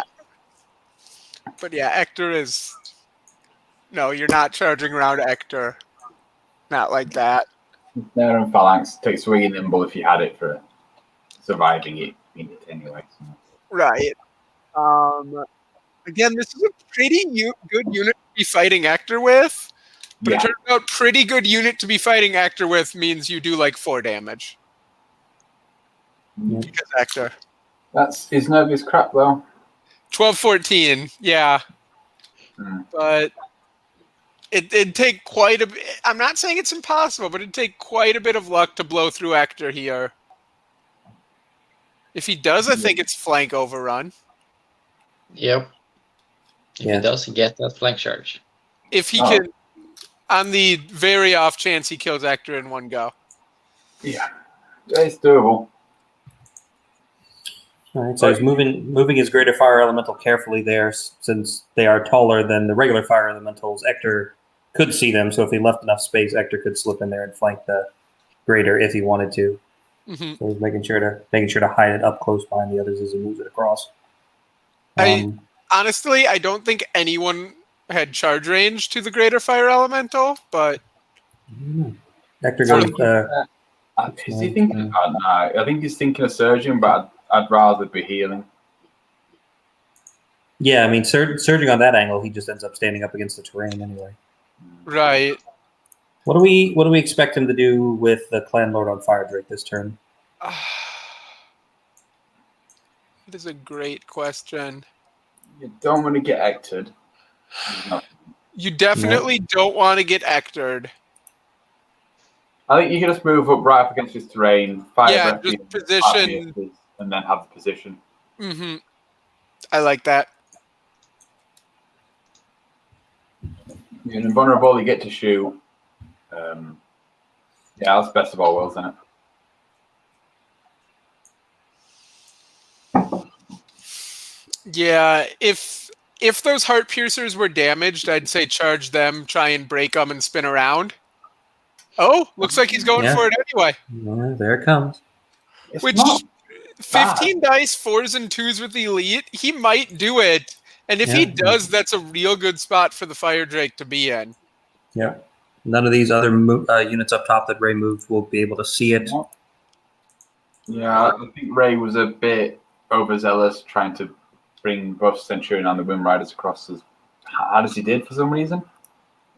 Mm-hmm. Yeah, I'm not sure if even the Worm Riders see the Ancients there. No, I don't think they that do. one's very close. I think I'd say they do. I would say yes, but it's super close. It depends on how they play it. I think I agree with you. I think they are just barely touching the line. So I think I would count that. Wouldn't be shocked if they said no, though. Yeah. That's the thing with the line. Is it within the line? Is it touching the line? Is it over the line? Yeah. Yeah. Now, because I think the center of the line is the correct way. I think Because it is. it is the center of the line, yes. That is the most nebulous possible option. Right. Right. It's the now- worst gameplay wise, but Uh-huh. Yeah. No, I don't. How big's his monitor? There you go. I don't think he had that position in mind when he put the Worm Riders there. No, I agree. But it's not like the Ancients have moved since then. So he. No, looking at the size of the bases and the lines coming straight off, I would say it's the outside edge of the lines, not the center. The way they have these drawn, anyway. Yeah, but look at the diagonal. It's coming right off the corner. Yeah, it's the middle. Oh, okay, coming right off the corner, it is. Yeah. Ugh. So that means it's different depending on which line you're Oof. talking about. If it's a straightforward lines, then they're squared to the outer edges, and if it's the diagonal ones, it's the middle. And who knows what the fucking range lines are? Yeah, I've never looked at that before, and that's horrific. Because actually, if you look at the range line, if you look at the actual pixels on the range line, they're not consistent either. Right.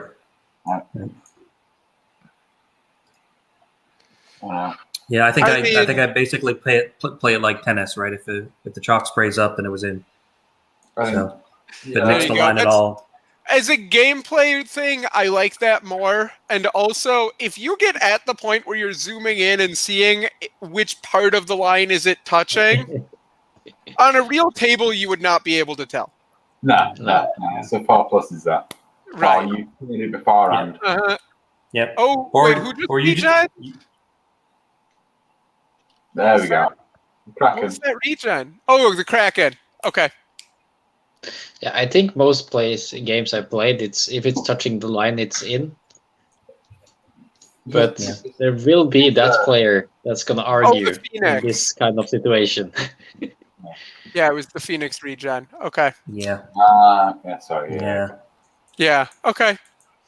Phoenix regenning all 4 might be relevant. And then he is healing the ceremonial guard, it looks like, fully. Yeah, with Radiance. Okay. Yep. Between so good Radiance. that and the Radiance, and the they're Mage. fine. Yeah. He won't have That's any okay. fireballs this turn. Nah.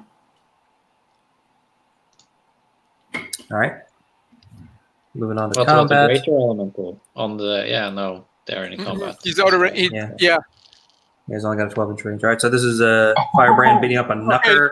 So Firebrand is going to finish off this Knucker. Got all of that one. Definitely. Yep, it's dead. Gone. Yeah. All right. I also That hate was- Firebrand, but I love Firebrand. That was 25 to kill or something. It's Yeah, such a- I think that was a good- 25. It does she just does everything, doesn't she? Yeah, she does. And she's not really expensive either. Don't she scout as well? 120? No, they don't scout anymore. Was that part of the formation? No, they used to scout anyway, didn't they? They used to Second scout? Okay. edition? Yeah, I don't remember whether it was formation or what. But yeah, that was definitely a thing in second. Scouted. Backing them up. Interesting. Okay. Sure. It's because they lost scout, but they gained 6-inch range on there because they became firebots rather than. Oh, that's right. So they're up to fire locks now. Wherever Oh wait, did she just back up into? Oh no, she didn't back up into aura range. Never mind. That would have been great. Yeah, couldn't quite get that far. It was a good try though. Yeah, 2 wounds and a 7 rolled. That Centurion will be fine, but is still standing there facing a Corsair regiment, which is not what it wants to be doing in turn 4. No, it and the Kraken will have to go in and finish it off. But now the Dambusters can just go 16 inches somewhere. Yeah. Probably north of the pit is where I'd put them. Who's got 30? The Horde. Ceremonial guard. Oh, this is on Hector. Yeah. Yeah. Ooh, he got 8 damage. That's a lot. They could get him. That's really good. Yeah. Didn't roll a single 6. That's how good that crushing was. Imagine if they weren't crushing. Can you imagine? Wow. So Hector's gets dead. Hector. That's a big deal. And that'll give him an overrun onto And that'll the give him an overrun. snares. That's like game changing right there. Wow. That's game, I think, actually. Yeah, that's going to be tough to recover from. Yep, twice the Yep. damage. It's the corner. They're not calling that flank or front, are they? That's weird. It definitely was. It He was definitely in the contacting flank. the corner, and his leader point was in the flank, but they're playing it front. That's not how that works, but we're not here to correct Yep. them. Yeah, but it's probably the same result. They probably thought that they probably saw it as contacting the front. Only 7 wounds. 7 brings them to 10. They're not inspired, but yeah, these got the ancients too, and they're doing 7 more. So now it's 17. Yep. And now That's a things are 17. looking. He needs like a 6, I think. They're 20-22. Oh, he needs a 5 then. They're gone. There's a 7. Yep.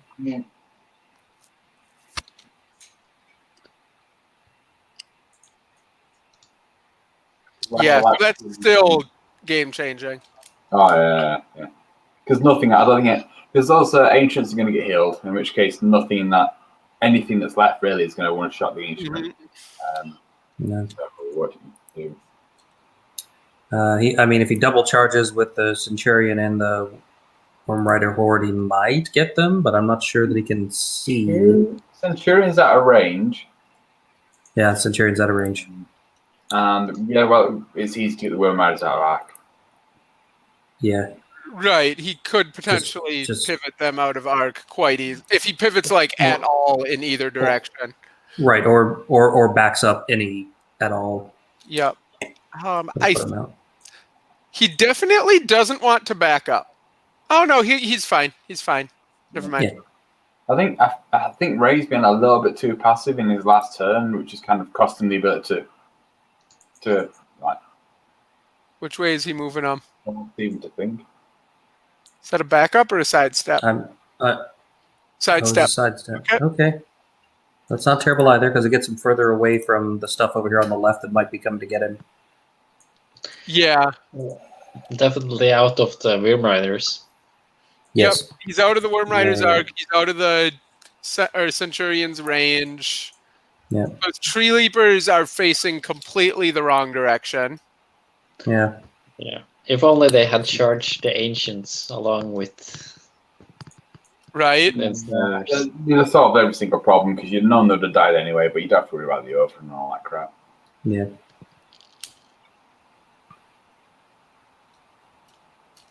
All right. The ensnarers, or excuse me, the heart piercers stick around. The Heart Piercers hold, but with We'll be Velocity disordered. snares, I don't know if that's really going to help. Yeah. We get to countercharge and pin the fire drag though. It does Yeah. pin the dragon, which lets the Worm Riders start threatening charges on the stuff in the middle. But the Worm Riders don't hit hard enough is the issue. Yeah. The two of them together, if he already has some damage. Oh, but he's going to heal the Ancients. Yeah. Because the Worm Riders can't go into Ceremonial Guard because of phalanx, so they're hitting on fours, in which case they're already meager damage that becomes virtually pointless. Is now threatening to hit him from both sides this turn or next turn. The Ancients can just drop it, the Ceremonial Guard pick it up, and Ceremonial Guard are fine because they've got 12 heal and ready life stat behind them. Yep. That's true. And phalanx. Mm-hmm. Which counters literally everything in front of them. Yep. Ooh, that is. It is. There we go. Okay, no, he is backing up. For a moment, he had the Dam Busters within the charge range of the Ceremonial Guard, and that would not have been good for him. Yeah. Even with everything it would take to make that charge happen.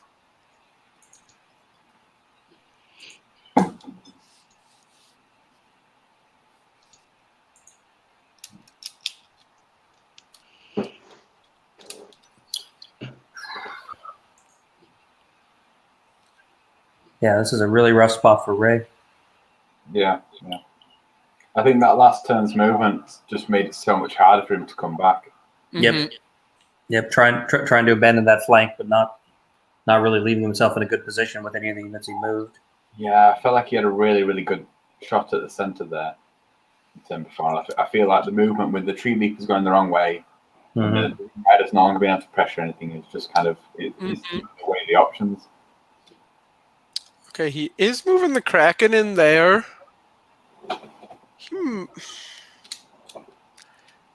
So potentially the Ceremonial Guard could just walk forward and pick it up and then get flanked by the Dam Busters? No, he might be able to just threaten enough different angles to still make this work. It's Yeah. Okay. Tree leapers are going to be on loot duty here in a second. I don't like that because the Kraken could do it. Yep. But I guess he's hoping that the Kraken one-shots Firebrand, overruns, and then can go do something useful on turn 6. I think Yeah. turn 6 it's still going to be maneuvering around the pit. Around the pit. Yeah, I know. I don't necessarily think it's a great move, but I think that's what he's thinking. I think so too. If he is unlucky, Firebrand can just go and stay on top of the token. Yeah. It's true. Then just use some more turns taking that token, which he really needs. Right. Oof. Oh, that's not going to be a good spot for those guys, because if that dragon disengages and backs up, could it? He can flank him. Yep, that's a mistake. Yeah, it's big. That's big. I think if the heart pieces do a wound, he's okay. I think the angle's too shallow. Sorry, too deep. Too deep. Because he does have to hit the flank. Yeah, he does have to land the He flank. might, That's true. but the So other the heart thing piercers is, had better do a wound. If they don't, then that's probably going to be the end of those. I'd rather not rely on heart pierce to do damage. I don't think you need to rely on that. he only moved him 14 inches though, so he could have just gone another inch. Yeah. He just didn't. He just didn't. Yeah. And also, I'm pretty sure leaving this Worm Rider here gives the fire elementals a flank. does. Okay, good. It does. I'm glad he's moving He that. saw it. Yeah. They can still just run around the wall. Uh-huh. Curious what he does. Oh, he's nimble though. He can go because he's pivoted once so far. So you could just move another 2.5 inches, be out of arc. Yeah. I guess he's not threatening that good of charges if he does. Yeah, no, he needs to go somewhere else with him. He could swing him over near the Worm Riders. Yeah, I mean it makes sense. He's trying to get it someplace where he can hit the ceremonial guard, not in the front. Right. But there's no good way to get there. And that's interesting. I think it's more that he's making sure whichever way the ceremonial guard face, he's threatening from some other different direction. Right. Because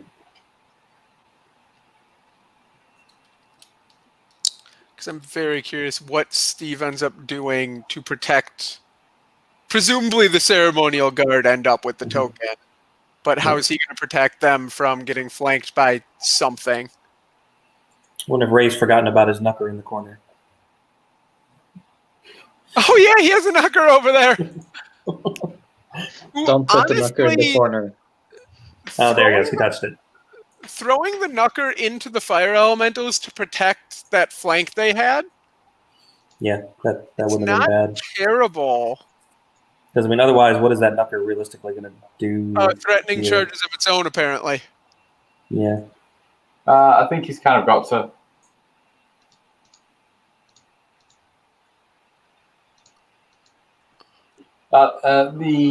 My issue is that ceremonial guardian, you can just turn a little bit to rotate left, in which case all the units that can actually charge it are going to be in the front, and none of those units can take the ceremonial guard. Even all three of them charged together won't take the ceremonial guard. The Kraken won't be in the flank? What's that? The Kraken won't be in the flank? No, you can turn. If you turn it far enough left, it'll be. You can. And then your Fire Drake and the Phoenix will block line of sight from the Windrider Centurion. Okay. In which case, you're fine. Yep. Big regen roll on the Heart Piercers. They get 6. These Heart Piercers have been regenning. Oh no, it's not 6, it's 5, but still. They've been regenning well. 5 out of 9. Still just over half. Consistently just over half is good. But if they don't do any damage, do you think he will charge the Vermeer's horde in the flank with the dragon and leave the ceremonial guard a flank for the Centurion? Easy pickup, yeah. Yeah, absolutely he does. I don't know what shooting he has. I don't think he has any. Hector is dead. Yeah, there we go. He said nope.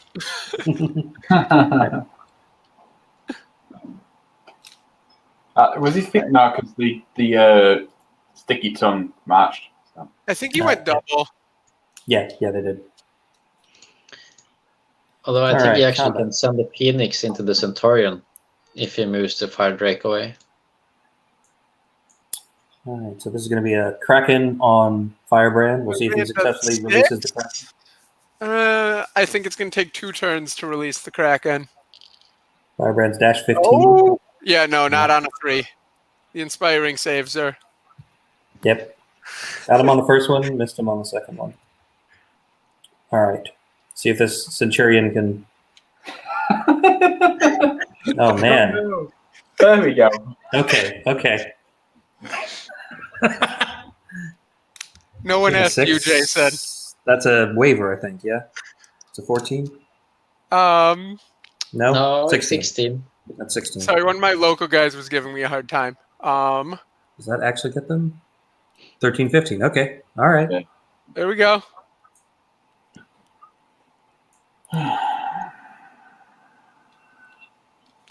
Yeah, 16 kills most units or most regiments. All right. We'll see if the Heart Piercers can ground this dragon. If not, most important combat of this round is that business. 7 hits. 7 hits on 10 dice. Yeah. 5 hits. 5 hits. Still, he did at least 1 damage. He did 1. All right. The dragon's on the ground. There you go. I'm not convinced he can't make that pivot, but it's close. It's very. Yeah, I don't think he can do that. I don't know. We might find out here in a moment. Let's see. Yeah. All right, going into top of 5. I think the most important part actually is that our tackle is in range to go stand on that left side loot token. which forces the Dambusters coming, which forces the Kraken to help out. Right. The Centurion is there to help out as well. Right. he's still I there. think with 6 damage on her already, the Tree Leapers and Centurion could just do it without the Kraken. Maybe, yeah. But it forces those units to do that rather than help out in the middle. All right. It looks like he's disengaged the dragon, so he might be eyeing that charge. He's lucky about it. Yeah, I'm curious if he has it. I don't think he'll find it. I think he tried to turn and saw that it wasn't going to work and put them What back in. And he'd be contacting the front. Okay. 75's I'd actually. believe that. I'm so Yeah. happy they're on bigger bases now. Oh god, they could do anything with it. Yeah. Really maneuverable. He's not going to drop the token with the Horde to charge the Heart Piercers with them, is he? Sure. Flank him, pick it up with the Greater Elemental, laugh at the Knucker. Mm-hmm. That's really what it looks like he's doing.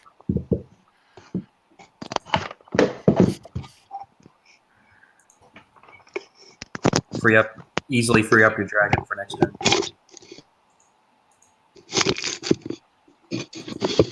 Yep, he's doing it. Okay. Whee! I like that. Yep. I like that. Yeah. Because otherwise, like, this Greater Fire Elemental isn't doing anything this game. Right. What else is he doing? So now he can sit over here and hold some loot and not get killed by a Knucker. Great. Yeah, that's the important thing, and not get killed Yeah. by a Knucker. Now, interestingly, on the off chance he doesn't kill the Heart Piercers, the Knucker does have a rear charge.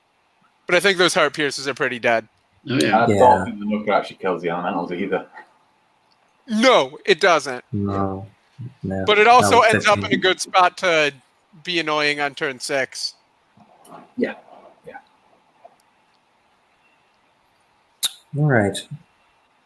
So the dragon's not going to get into the flank of the Worm Riders, but the Fire Elementals are getting a flank on the Heart Piercers, and he's working out how best to get the Greater Fire Elemental onto the loot token that they dropped. 3, 6, 9, 12, 15, 18. He can get to it with and still be out of charge range of the Knucker. Yep. He can. I don't know what all he's trying to do with it, though. Looks like he's just going to pivot and take it, which is fine. Yeah. There's nothing threatening at this turn. Just don't walk too He far. doesn't want to move that far. There we go. There we go. There we go. Now just pick it up and next turn, turn and face wherever the Knucker is gone. You'll be the MVP, Mm-hmm. holding the winning loot token. Right. I'm still curious how he tries to protect this middle one from everything that's facing him. Yeah, we'll see. I think bringing the Fire Elementals around into the flank of the Heart Mhm. Piercers. Now they're going to reform. They're going to be on a hill. They're going to be in a good position And to they're sweep going to be in. threatening down. Yeah. Yep. And there's some surge shenanigans possibly as well. Yep. Uh-huh. They can probably reform in a way that, they might be able to reform in a way that the Centurion can't see them and still be facing the direction they want to go. Possibly, they might be able It's to. close. I don't think so, but we'll see. We'll have to see. We'll have to see. From the dragon of at least an inch. Yep. Quite. Also, a Centurion that's charging them is a Centurion that isn't charging Ancients or Ceremonial Guard, depending on Right. what he does with those 2 units. Right. I think he also can use the Phoenix as a chaff piece soon. Yep. Just to- Yeah, that might be part of how he does it, is he covers a flank. Well, the Phoenix helps cover a flank, because these units are big, so Phoenix can't do it on Yeah. its own. Well, it could just go get in front of something and block its line of sight. Sure. Like that Kraken down there. Yeah. It's probably the best play for that. Yeah. Because you got the mage over there not doing anything who can walk over and heal the ancients. So you don't really need the Phoenix to do that.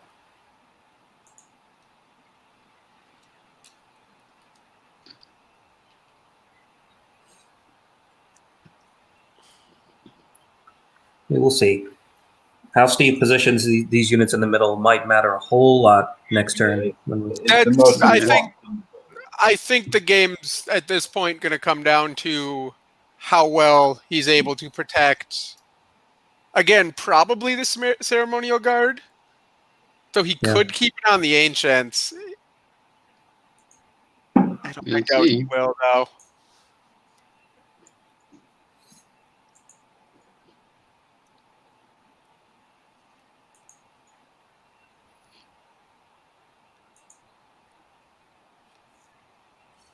Yeah, you can use the Phoenix and the Ancients to prevent anybody from getting a double charge on the Ceremonial Guard this turn. Right, we're already in turn 5. I guess if he pivots the Ceremonial Guard a little, so that the Dam Busters, Worm Riders, and Centurion are all in their front, he could use the Phoenix to block off the Kraken. Yeah. And then with the Ancients there, he's not getting all 3 units into the front, even if it did kill him.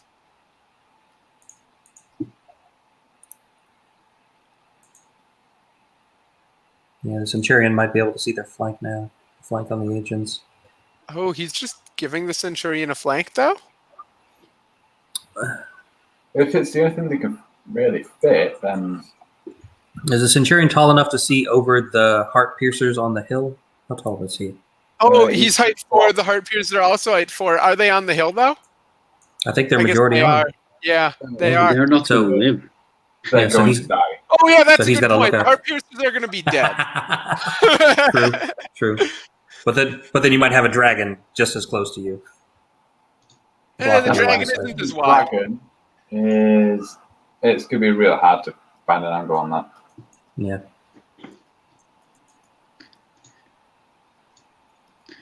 So, yeah, it looks like The his Heart play, Sorry. looks like his play is to just put all 3 into the front, try to block them from seeing with the Centurion. I think there's room for the Worm Riders to just clip that corner.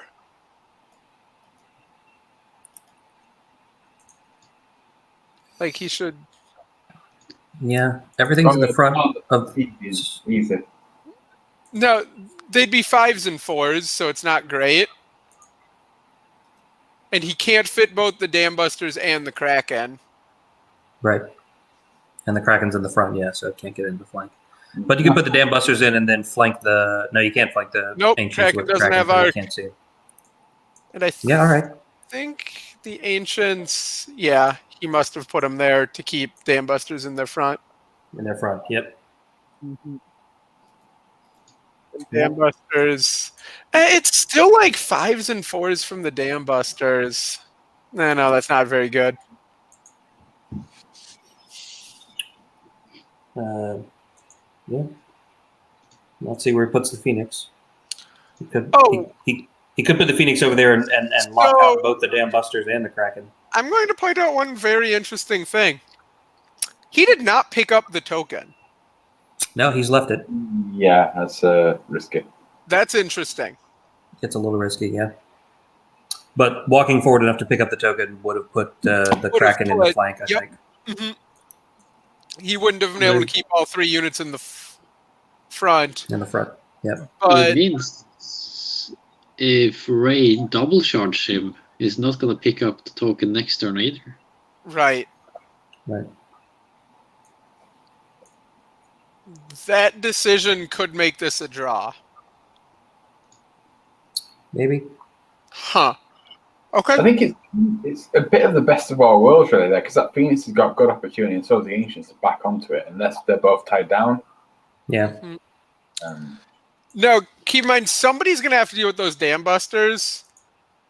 Because he could just throw Dam Busters into Ancients, and it's risky because they're Dam Busters, but he might kill them. And especially if that Centurion's helping out, if he can't see the Ceremonial Guard.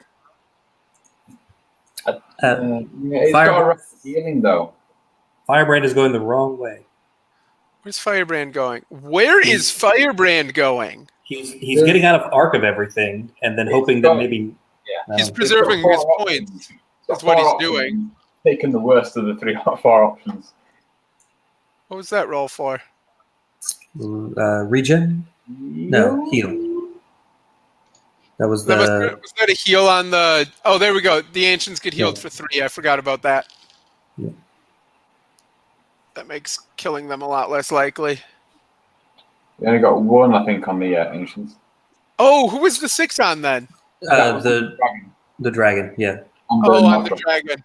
Mm-hmm. Yeah. Okay. Yeah, the mage healed the dragon. The phoenix tried to heal the ancients. That's okay. I don't know. I feel like in my turn 5, I would have tried to cover I don't know. I feel like I would have picked up the token and used the phoenix to block whichever flank I was giving up. Block line of sight to whatever flank I was giving up to pick up the token. I feel he's found a nice compromise here. Again, that ceremonial guard unit is so hardy. I don't think they're going next turn. And when they don't go next turn, there's a Fireman Horde, a Dragon, a Phoenix, and everything else to come in and help. There's another 12 heal with Radiance of Lifestyle, or 11 heal with Radiance of Lifestyle behind them. Sure. Right. That's like 11 wounds. 13.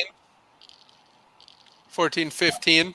Yeah, the Elementals did 15 by themselves. Nice. They're good. They're good. Yeah. I like elemental. Like you only tend to see earth elementals, but like fire elementals are really, really good. Water elementals, they are very, very much maligned, I think, because of the regen. People don't look at them, but you got speed 7 with regen and shambling is actually awesome. The speed 7 is the big draw for me. Yeah. No, I actually really like water elementals. I've played around with Pathfinder as well. Shred is big. Yeah. Yep.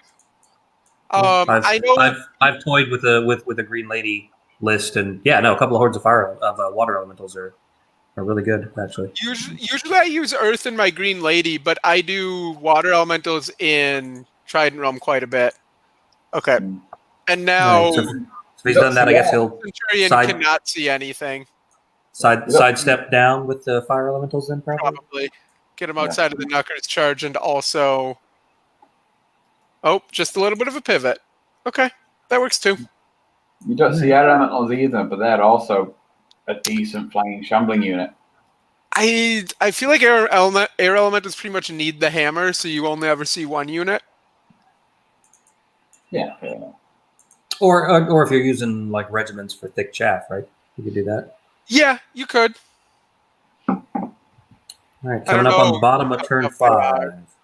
All right, let's see how he does this, because he's got basically any of those units can front charge anything. It's just how does he do it?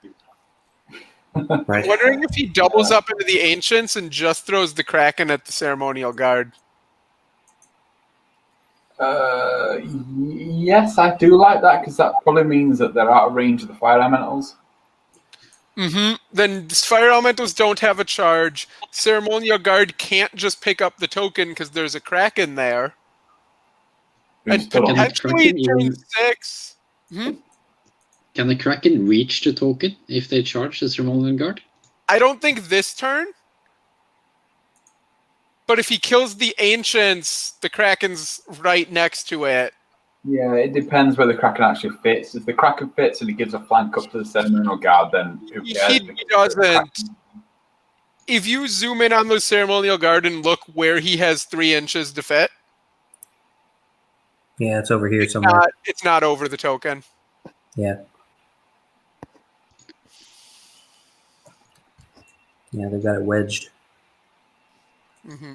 All right, so he's moved this Kraken up, not close enough to pick up the token, but if he sends the Tree Leapers over to pick up the token, Firebrand won't be able to see them because the Kraken will be in the way. 3, 6, 9, they'd be too far away anyway.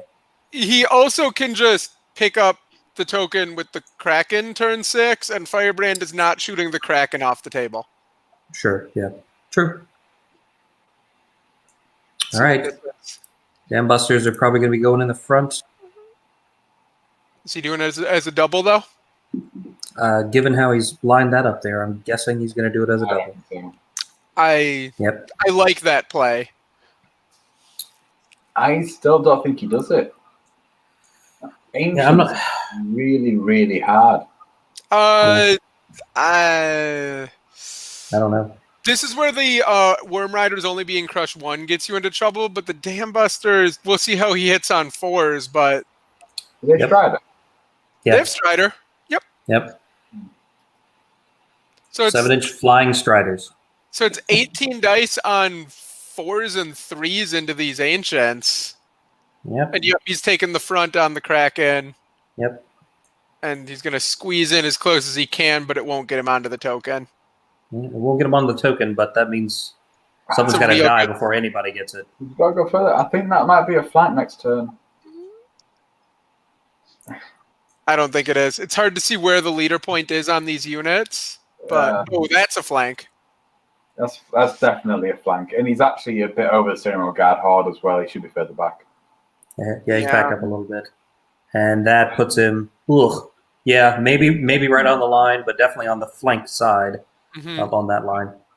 Worm Rider going into the dragon to ground it. I Nucker like moving that in because that doesn't just because it blocks the fire elementals exactly. Yep. Yeah, he really should have walked to try to sidestep the fire elementals down, I think. Because then he could have tried to pivot them and walked and search them someplace. And honestly, I feel like he should spin around those tree leapers and that Centurion and just crash the middle with them. Rather than... Because that Kraken has the token on the left. Yeah. No question. Yeah, that's fine. So if he swings the Centurion around the bottom, it's not what he's doing, but I feel like that would have been the play. Oh no, he's moving up to inspire his 2 hordes. Okay. Okay, I can... Ooh, he only got the Dam Busters, but still. I think at this point, keeping the Dam Busters alive is more important than keeping the Worm Riders alive. The Worm Riders alive, exactly. But it's, I get where he's coming from. All right, he's turning the Tree Leapers around to face the middle again. Yep. So I guess he's not putting them on. 2 turns of movement with the Tree Leapers. Yeah, exactly. No. Mm-hmm. But if the Tree Leapers can see 3, 6, 9, 12, 13, 14, no, they can't get there. If the Tree Leapers can see the Ceremonial Guard and are north of the leader point of the Kraken, they might be able to charge and fit in there and land on the token, but they're not quite close enough. Now, he only moved them 4.5 inches. He could have just moved them further. Another 2.5 would get him there. Yeah, maybe he's not thinking about that yet. Maybe he's just thinking about getting back in the fight and sees the Centurion and thinks he has to stop because he forgets they fly or something like that. Who knows? He got both regens somehow from... Everything regen. Yeah, he rolled 2 6s. Told you. And 2 5s on the Worm Rider guy. Told you they were regenning. Okay. I don't know which unit this was. Oh, no. Dam Busters only did 2. Is it the Dam Busters or the Worm Riders? That was Dam Busters because he did it on 4s. So the melee 4 Crush 1 Thunderous won, aren't they? Crush 1 Thunder 2. Thunder 2? Yep. And then the Worm Riders looks like only got 2. Oof, so that's 7. So he's going to need, what, a 10? He might be brutal, but no, that won't do it. But you're only looking at 3 to 4 more damage, which is still an average roll with Inspiring. It's still not. Yeah. It was still an ask. Yeah, it was. It was a poor roll again by Ray, and he's had some poor rolls so far. Right, here's the Kraken. Yep. This is where the Kraken wavers the Ceremonial Guard. Yeah, with its 3 damage. With boxcars, right? Uh-huh. Yeah. That's about right, really. And again, the Kraken just wants to be there. Yeah. Just wants to hug. So I do think the Ceremonial Guard have a flank, even though it's tough to see where his leader point is. Yeah. There's probably the Worm Rider on the Dragon. Ooh, 5 to the Dragon? Does fine. Good job. What a hero. Yeah. And brutal. Oh, it's the so that's brutal just one? He doesn't kill him, but still. Yeah. That's going to do it, I think. I think so.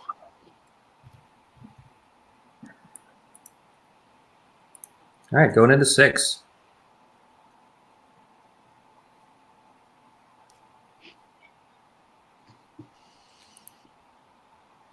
Still plenty of time on the clock for both players. They've still got more than 20 minutes going into turn 6. Mm-hmm. And Okay. So other than flanking the Kraken, the Ancients aren't going to kill either of these hordes on their own. but they could waver. Even that's a stretch.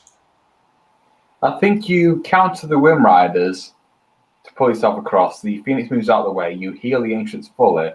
The Ceremonial Guard take the flank on the Kraken, which means that your flank's then protected by the Ancients who have been healed from both of those main units, in which case you're fine because after you kill the Kraken, you pick up the token. And I think that's right. Your rear. It looks like he's seeing if he can get the dragon out of the way to just throw the fire elementals into the Worm Riders. And I think they're in the flank.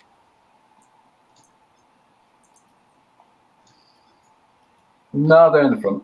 Fire elementals definitely in the front. I mean, you can make it a flank with a bit of surge.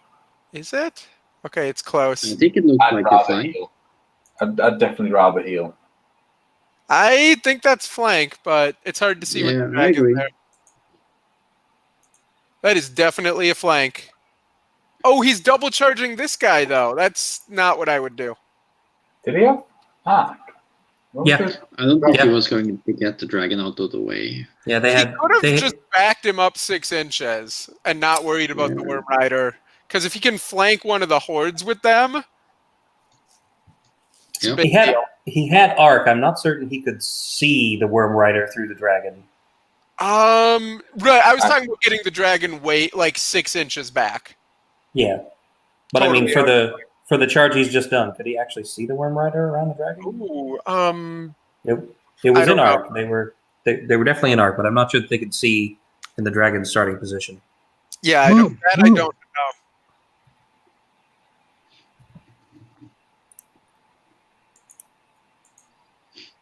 But if I'm Ray and I know that the fire elementals are going to charge something this turn,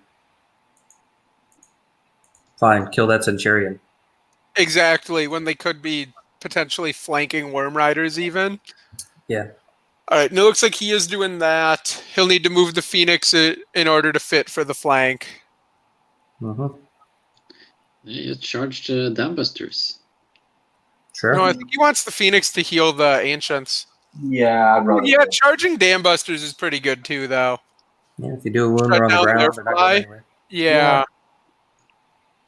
And you still got the Mage Priest back there to heal the Ancients.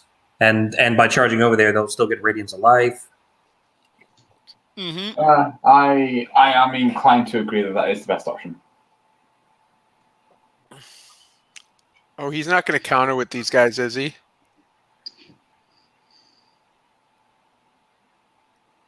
Oh, he is. What? Fairly safe flank, actually, to me. I'd like to see them. I don't have rights to be able to look in close, but it looks like a fairly safe. What is this? What madness is this? I mean, what you can do if he does kill them is turn the ceremonial guard hard by 90 degrees. They'll give the front to the dam busters, in which case the Phoenix can then pick up the token safely. Right. But I don't know why, because you're not guaranteed, because it's Kraken and they are hard as nails. Right. Yeah. Kraken countercharges Phoenix Yeah. because it's a Kraken and it could just live. It is, 30 dice on 4s and 3s. Could Yeah. kill a Kraken. Might not. But those dice can go. You can do 5 damage. You can do 15. So Yeah, but if the Kraken... Right, but then Kraken counters, and then Dam Busters charge the Phoenix and pick up the token. Or, yeah, either way he does it. If Oof. the Kraken lives and this ends at 6, that's game. Right there. the geometry is awkward on the dam busters getting on the Phoenix, but Well, the Kraken could just countercharge the Phoenix then. Yeah, And and slide pick up up and the take token. it. Yeah. Either way, If either Dam of Busters them. don't fit, and it's turn 6, so you're fine. Just, okay, I'll take a token, bottom of 6. I think the main thing is Enoka being able to push up to the other side of that blocking terrain to get around pressure for a next turn would do it. I don't think he does it this turn. I think maybe he has a chance next turn to do it, depending on how well that goes. But I feel like Steve's made a really, really risky play when he didn't need to. Yes. Yeah, me too. He's pretty much banking on either killing that Kraken right now or going to 7. I don't know why. And if he doesn't get both of those, because neither of those are guaranteed, he just lost. I think they must have assumed that they've agreed between them that it was a frontal charge. A front. Yeah. A front? Sure. They must have agreed that before because it seemed like a flank. In which case, yeah, I guess. Or maybe he missed it. I don't know. Or maybe he just missed it. That's possible. He did do that overrun into a front instead of a flank earlier in the game, so maybe thinking about sneaking into flanks isn't something that occurs to him. Might have been looking at, because people get mixed up where the surge rules are different from the overrun rules. They are nearly the same, but they're not. They don't run the same way. And I think it'd be much easier for the rules to have out of sequence charges to be a rule rather than surge and overrun being separate things. So they run the principle. Yeah, that'd be cleaner. All right, shooting. He did 3 wounds with Firebrand to the Tree Leapers, and now his greater fire elemental is going to shoot at the Knucker. Yep, that was the right choice. Like it. 5 hits. All right. They're stealthy, and it's only it's not a fireball; it's a breath attack. It is a fireball, but ooh. Yep. Right, is fireball affected by stealthy? I don't remember. No. Oh, he wavered it.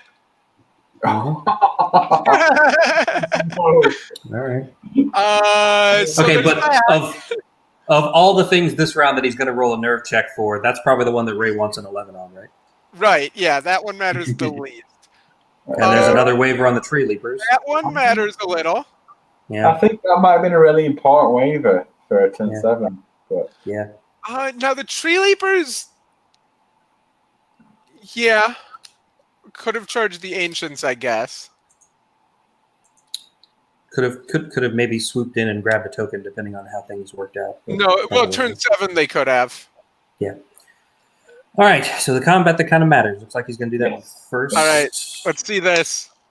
So there's the Phoenix. 2 hits. 2 hits. What is it? Crush 1? Yeah, crush 1. All right, it did 1. The Ceremonial Guard will have to see. Yeah, they do have sharpness, so is that 30 attacks on 3s and 4s? So 4s and 3s is what it comes out to. 3s. Because ensnare, right. but the Kraken's only defense 4. Okay. And he wasn't able to inspire the Kraken with Centurion, which might 14 hits, 11 wounds. 11 is 12. It's a 7 once.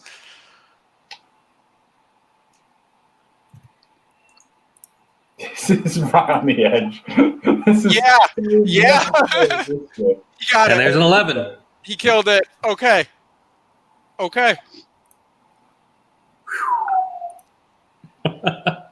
All right.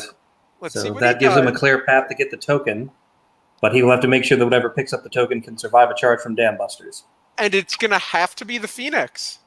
There's no way for the Ceremonial Guard to get the token. So I guess you walk the Phoenix forward first, and then decide what to do. 19 from the Ceremonial Guard will cover the Phoenix, so it's safe. Just a complete turn should do it.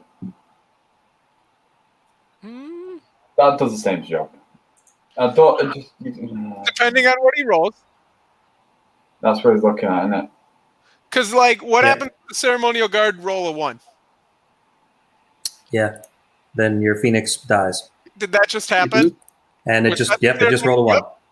Oh, and now my the Phoenix cannot safely pick up the token. Oh, man. The dice giveth, and the dice taketh. My goodness. Ain't that a kick in the head? You don't have to roll for a pivot. Just do it. Phoenix goes 3 forward and picks it up. Yeah. He's taken so many risks. It's bound to bite him in the end. All right, Dam Busters, this is your moment. Oh, I'm wondering if there's some ridiculous corkscrew. No, the Worm Riders can't flank the Phoenix. Nah, no He chance. can't. You need to be an individual.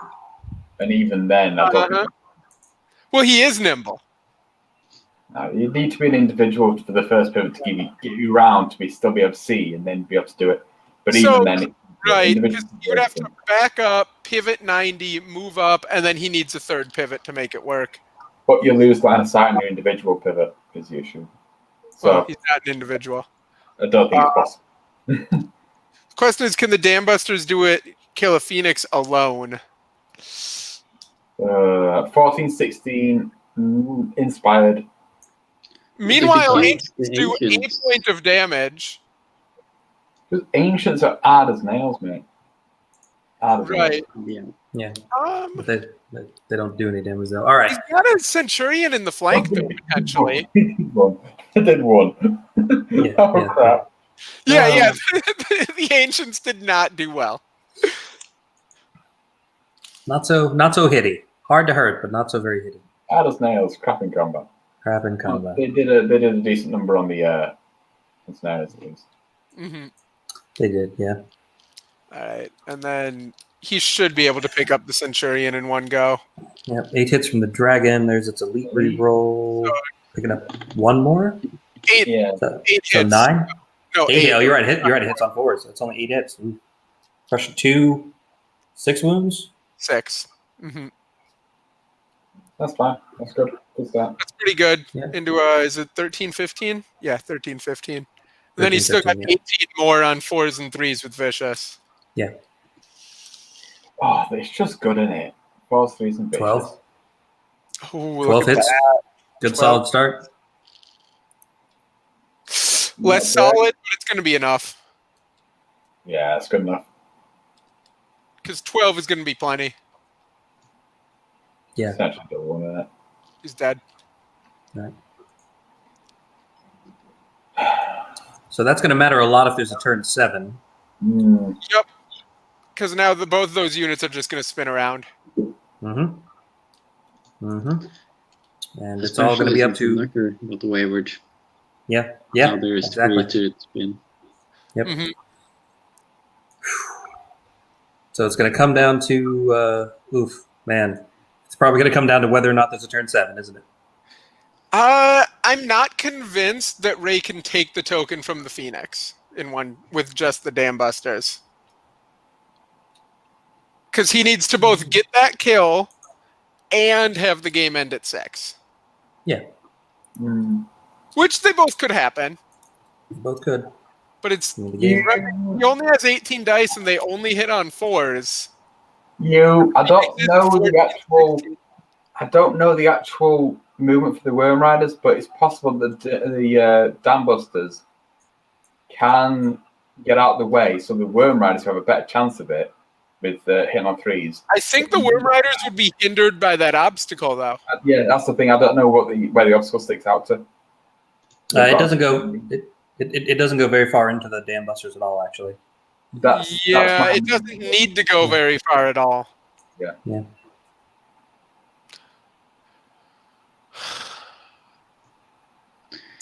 I still try to kill the ancients, perhaps with Worm Riders. Then they Yeah, reduce and remove again, inspiring.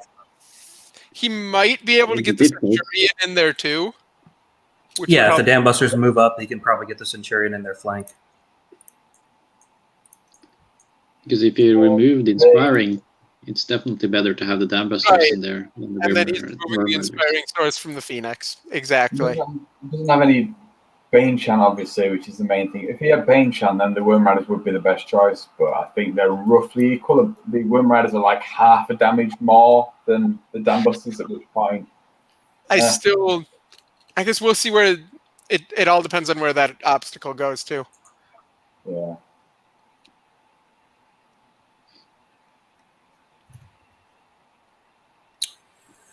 All right. Ray's weighing his turn 6 options, I guess. I think the play is throw the Dam Busters in and double charge the Ancients and hope the Dam Busters get the kill. Yeah. Yeah. See if you can pick up the Ancients, take away the Inspiring, see if the Dam Busters get the kill, and then see if the game ends. Um, Yeah, there's not going to be room there for the... Yep. Nah, Centurion can't fit in there. he could. He can. He can. He In definitely the flank? Or no, he cannot, because in the the flank. Worm Riders will not slide Yeah. to make room. No, you're right. The Worm Riders won't slide to make room. You're right. They Right. only do that slide if they're in the front arc together. Otherwise, Right. you move them you're in right. order. So You're right. He can't. So So he can't do anything. you 12, throw. 15. Yeah, he can't run all the way around them and punch the dragon. He's there. He's too Yep. far. There's nothing else he can do. I mean, Yeah, the Worm Riders, that guy can do. but who cares? It's better. You better to get rid of the Inspiring to take the shot at the win. Yep. He's moving a knocker. Is the Nobody right can do. side wave and knocker just to get it out of range. Okay, I guess. It's speed 5, and he's not dropping the token, so it's not much of it.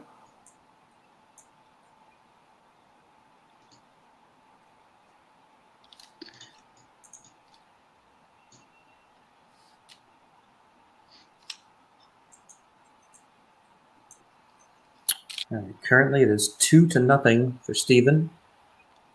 Yeah, but this but, crack is picking up that one on the left.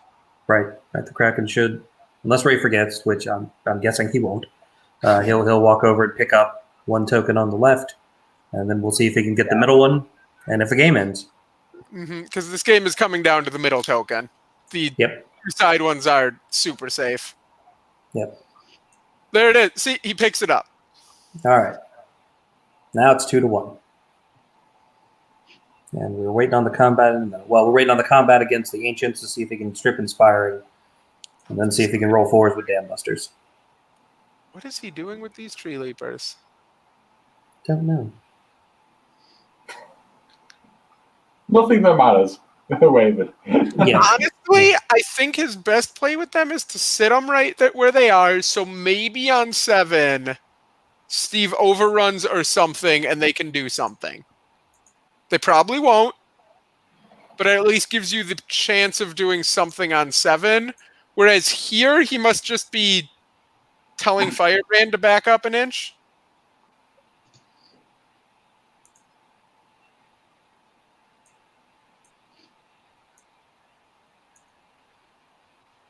Yeah, get him in there. Inspire everything in case it's a turn 7. There's really nothing else to do with him, I don't think, this turn. I can't help it anyway, can Yeah. And right there, he's not really going to mess up any of your reform options. Like, he's close enough, but not too close. Yeah, that's fine, too. Though I think reforms are rough. Because I think if he does kill this Phoenix, I don't think there's a way to protect the Dam Busters from both the Ceremonial Guard and the Dragon. No. When you kill it and you drop the token, can you drop? You don't force the. Sorry, I can't give my words out. You can't get the opposing to drop their token, can you? Is it that you drop the token or they drop it? In melee, you can just move it to your unit that killed them. Yeah, you just pick it up on the spot. Yep. But that's what I mean. Like, if he kills the Phoenix, and I can't remember the wording for the rules. Does he drop the token somewhere in the Phoenix base size, or would Steve choose where it gets dropped if Ray doesn't want to pick it up? Oh, if Ray doesn't pick it up, then I think Steve chooses where. But Ray has the option to just put it on the Worm Riders. Or not the Worm Riders, sorry, the Dam Busters. Dam Busters, yeah. Speaking of Worm Riders, oh no, they were one short. 16, yeah. Oh, yeah. No brutal. All right, let's see this. Oh, he got 10 hits. 10 hits on 4s, and then wounding on what, 2s? 9 damage. 9. All right, 14, 16, I think. 7 twice. Plus Oh, brutal. he got it once. Oh, he wavered it. If only Right. he'd kill the You ancients. wavered it. If only he'd killed the Ancients. Yep, he would have gotten them on the first one. But there is a turn 7. And there's a turn 7. Yeah, just Well, grind it in his He's face. backed up, becomes completely safe, regens, and then he's fine. So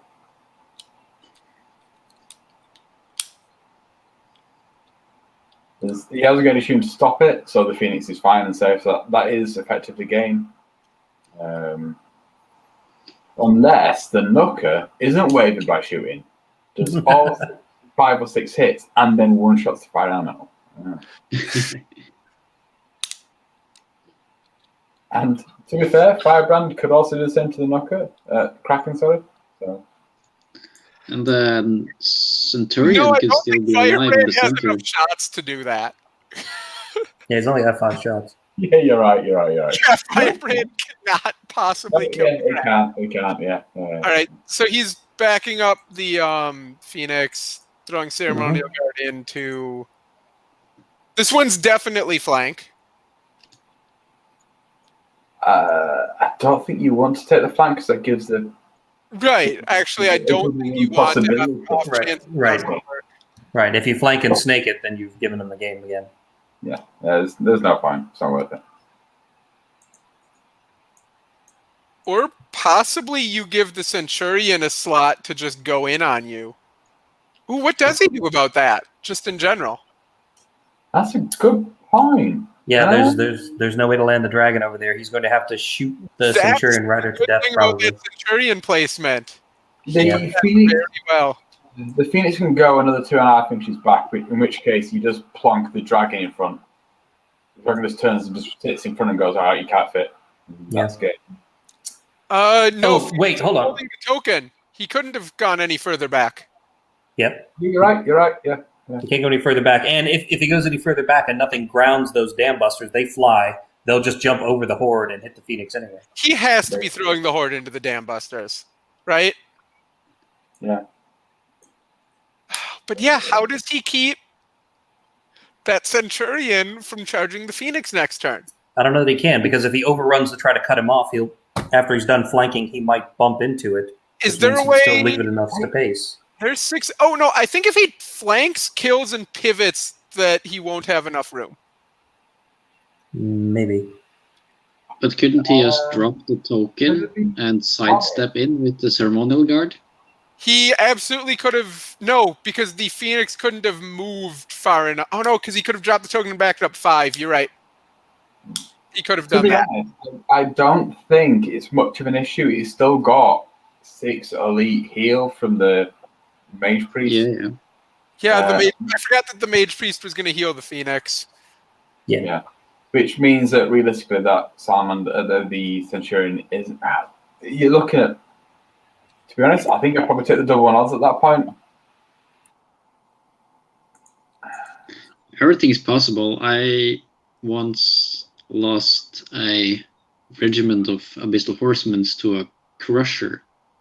He did 3 hits, 3 damage, rolled 2 6s, killed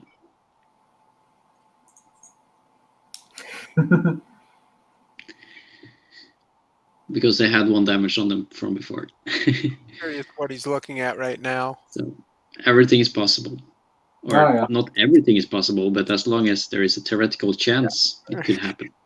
Right, and Firebrand killing that Kraken is not possible. Oh, there it is. He's taken the flank. And yeah, so just to go through the geometry, the dam busters are 6 inches wide, so that's a 6-inch gap. And then he'd be able to cover 5 of those. Oh no, he wouldn't, because he'd have to pivot about the center. I don't think it would work. No, I think that's done it. I think that's safe. He'd be 8 inches. His center point is 8 inches from the ancients. He pivots. That's only 5 of those 8, and there's still like a 3-inch gap. It doesn't work.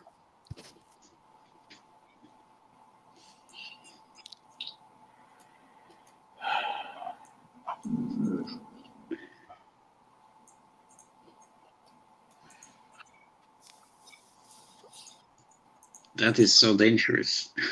Uh-huh. I don't know how he does this.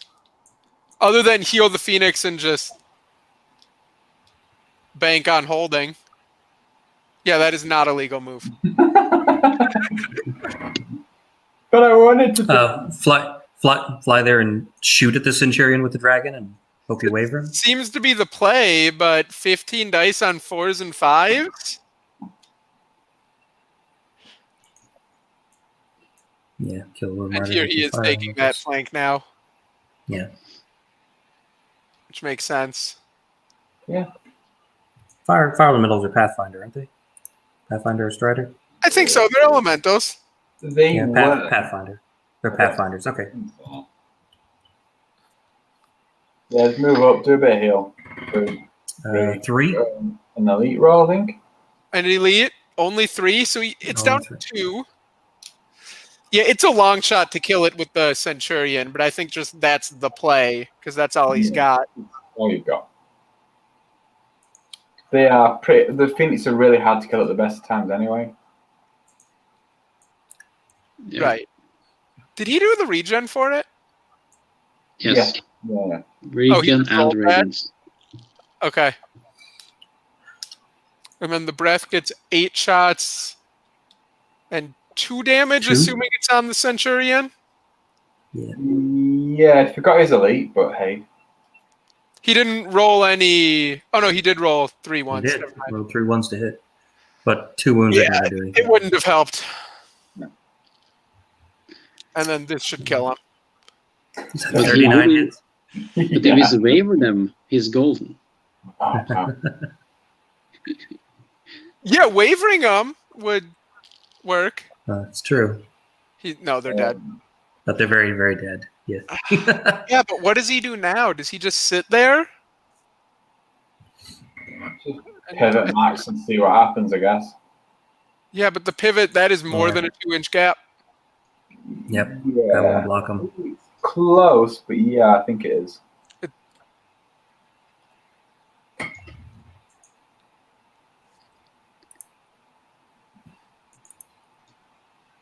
Oh yeah, easy fits.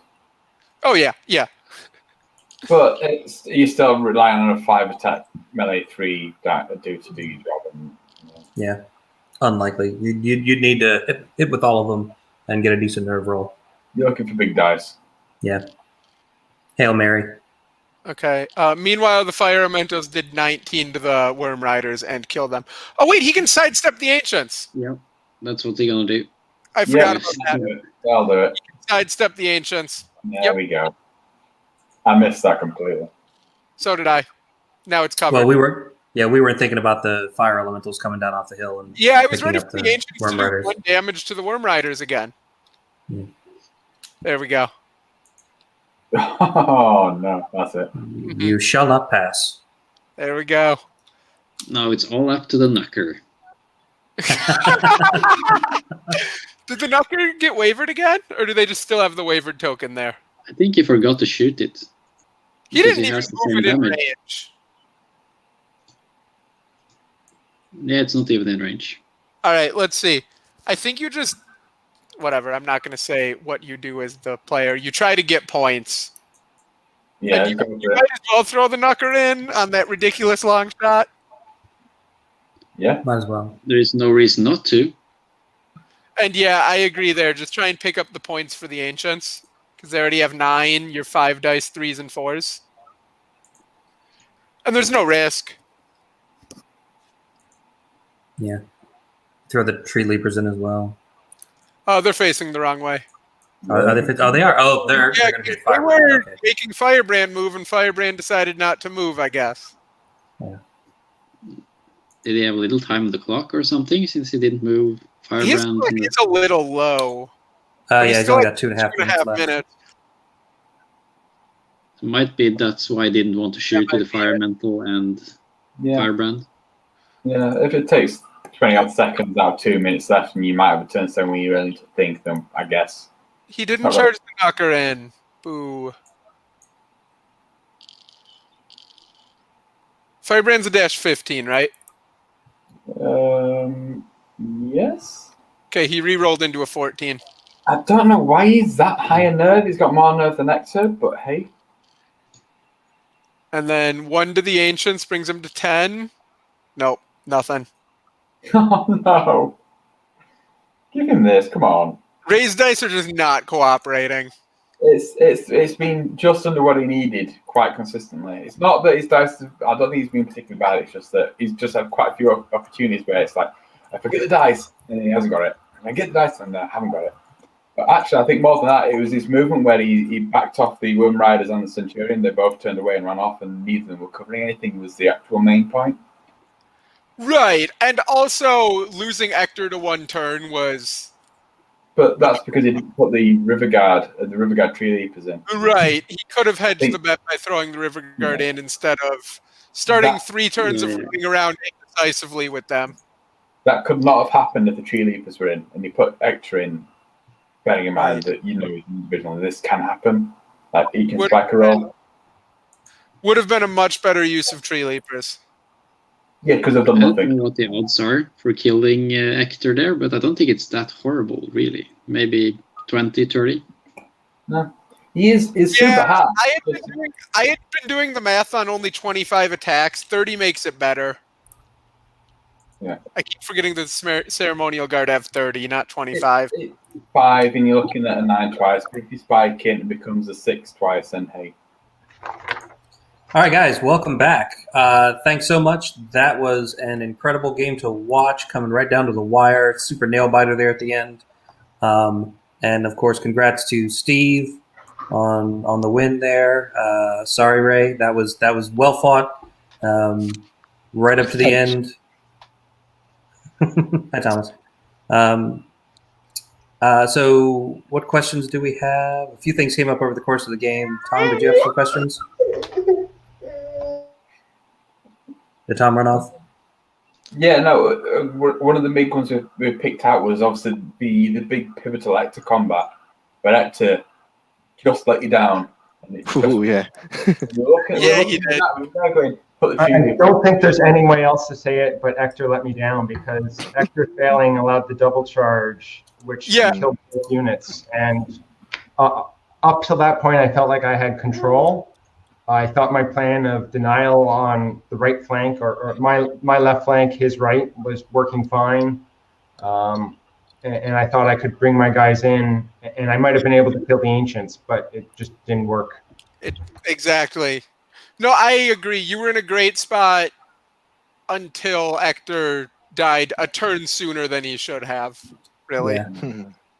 Yeah, I'm looking at that thing, just put the Tree Leapers in. You don't have to worry about the overrun. It's not a problem then. The Tree Leapers will die, fine, but you don't have to worry about Ector getting spiked and getting taken out. They're going, no, as soon as it happens, you're like, this is why you do that. Ector's really good, but you can't rely on him at 12-14, you know. No, you can't. So he failed. Yeah, he did. I love the early game stuff where you're mucking about the wind blast and the shooting and all of that. That were all great, and I think Steve, you kind of the balls that strategy with the Ember Sprites and the Scorchwing they're going. Is it a real big risk here if he doesn't get this waiver of losing both of those units real early on? Yeah. And obviously that big regen came back in. It kind of helped you out quite a lot. No, it was a really good one to watch. Actually, I liked how you finangled everything on the right side to get your breath back in, because especially after, I think for me the pivotal point was when the Worm Riders and the Centurion on the top right flank, they turned and they all essentially took it off, but they weren't covering anything. Like if you had gone a little bit less, or there'd been a bit of position further on, like earlier on, to have an angle, you might have been able to get some flanks earlier on, so to be able to see over the hill. And just like they weren't over the hill, and then you had so much free reign to position in the later game where you're just being able to find the action, just being able to find a little bit of movement. Where earlier on, if Ray had been a bit shallower with his movement, been a bit more open earlier on in terms of making the Worm Riders look across the thing, it would have been a different game. No, I was wondering, Ray, what was the? I thought the bug out was a relevant move. From over there going. I think it's one of those all numbers. You can all get out of the way. And then when you did get out of the way, I think you got out of the way too much. The Tree Leaper thought was he had Firebrand there, and I was doing the counting of the turns, and my concern was that he would run Firebrand around to sit on the loot token. Yep.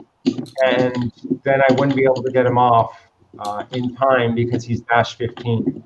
So Yep. by running the tree leapers there, I can claim the token. And then I thought Ector would be able to hold one turn, and then the next turn I could throw my something else into the fray to stop the horde. Yeah, Logic was I was worried about that token and being able to pick it up because the tree leapers were the least significant. Well, I guess in this case they weren't the least significant, but I thought the unit best situated to picking up the token. Right. Yeah, I see where you're coming from because you're right. The Kraken damage isn't that good. And especially, I don't remember if it was turn 5 or 6, you would have been able to charge with that turn counting you were doing. But there is a good chance if that happens that the Kraken just doesn't take Firebrand out. No, because he only does 4 wounds in theory to Firebrand, and Firebrand's dash 15, so I need at least 2 combats to kill Firebrand, minimum, with the Kraken. Yeah, we're lucky. You're doing the little counting in your head as you see the left flank. You're like, actually, if you need to get rid of Firebrand, because Firebrand can fit the token, you're there going, 2 units need to be in there, so the Centurion needs to stay there, or something needs to be brought across, so you brought the tree leaps across.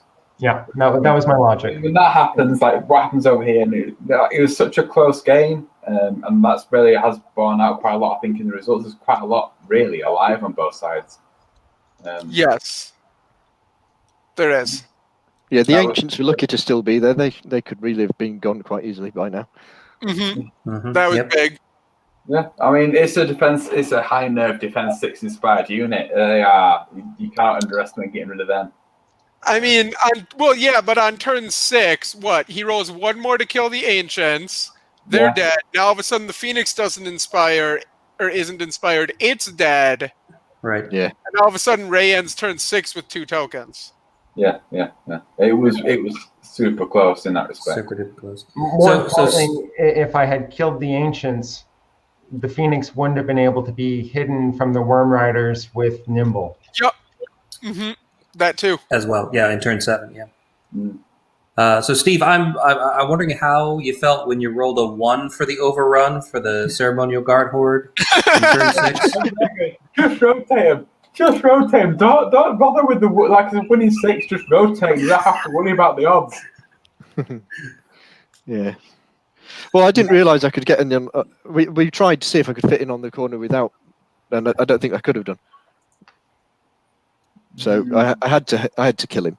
I couldn't get onto them because I think I'd have been plonked on top of with the pivot. I'd have ended up on top of what's his name. Yeah, at least at the time that's what we worked out. That's the extra combat that you couldn't. Yeah. I think they're talking about turn 6 when your horde did the massive overrun. Oh yeah. No, not until after. After I'd moved the guard first, and after I'd moved them, I thought, well, I did that wrong, didn't I? And it came to me after I'd already rolled the dice and they'd moved an inch forward. So too late. Yeah, that was kind of a big swing because we were like, oh my god, that means that there's a still chance this game isn't over yet, folks. Don't turn off YouTube. Stick with us for a few more minutes. Dam busters were dam busters and didn't kill something. Yeah, I thought they were a goner there. I thought that bird had its feathers plucked. That was a very, very close combat. I think the Ancient one was bigger than I saw it at the time. The Ancients went, and then obviously you've lost your inspiring, and that becomes a much better chance of getting rid of that Phoenix. Because the Phoenix is swinging anyone at 4 points. Yeah, I mean, really, once the turn before that, where I'd carefully tried to position the guard horde, thinking, well, I don't want this in the side, I don't want that in the side, but then in fiddling around with it, I couldn't pick the token up. Yep. And all of a sudden, I'm thinking, oh damn it, he just has to charge something in, and I can't go forward. The only thing I had that could go forward was the Phoenix. That was actually really lucky because I didn't think you were going to kill the Kraken because 30 attacks, I thought 15 hits, 10 wounds. I didn't think you were going to throw the Phoenix in, but then Phoenix is another wound, and you needed a 17, 19. So that was... And I rolled an 11 again, the dice for... Right. Yeah. And I realized then, so if you don't kill the Phoenix, or you don't kill the Kraken, if Ray just countercharges the Phoenix, doesn't matter if he kills it or not, and it ends at 6, Kraken's got the objective. Yeah. Yeah. Yep. Very well played game from both of you. Do I have any further questions from the commentators or from anybody watching on the live stream? If not, I will congratulate Steve once again, and I'll wish you both the best of luck in the last couple rounds of the tournament. Coming up tomorrow at 9 p.m. UK time and 4 p.m. US Eastern time, we'll have Matt G versus Tom Ennis right here on Dash 28 Live. That is currently, I think they're on table 3. So that should be a really good and interesting match. So I encourage everybody to come check that out if you're not doing anything. And if you are busy tomorrow, then just come check it out later. It'll be available here. And then on Sunday, we've got another match coming up. We have Thomas playing, I'm just going to say Andy because I'm going to butcher his name otherwise. And that's going to be at 7:30 UK time and 2:30 US Eastern time on Sunday. And then that's all we got scheduled for this round. Then there'll be time for next round. And I'm told that we're getting 3 weeks to do the next round of Called Arms because the holidays are in the middle of it. Sure. So we'll probably spread some of the live streams out to cover that time. Just to give you something to do. You know, if there's no sports on for you to watch to get away from the family during the holidays or whatever, we'll try to have something for you. Give you something to do. All right, so I think that's about it. So again, thanks Steve and Ray for letting us watch a game. That was an awesome game to watch. So good. Super entertaining. Entertaining. Well played for both of you. Congrats again, Steve. And thanks to Tom, Thomas, and Kyle for hanging out with me here and calling the match. Super appreciate you guys being here. Thanks. I'd also like to thank everybody at home watching. Thanks for stopping by and checking us out here. If you haven't yet, I would encourage you to subscribe to us on YouTube so you can get notifications about when matches are scheduled. You don't have to wait for me to post about it on Facebook. Otherwise, I think that's it for us for this evening. So till next time, I'm your host, Mike Adkins, saying you stay safe out there, and we will see you next time on Dash 28 Live. Bye, everybody. Thanks a lot. Bye.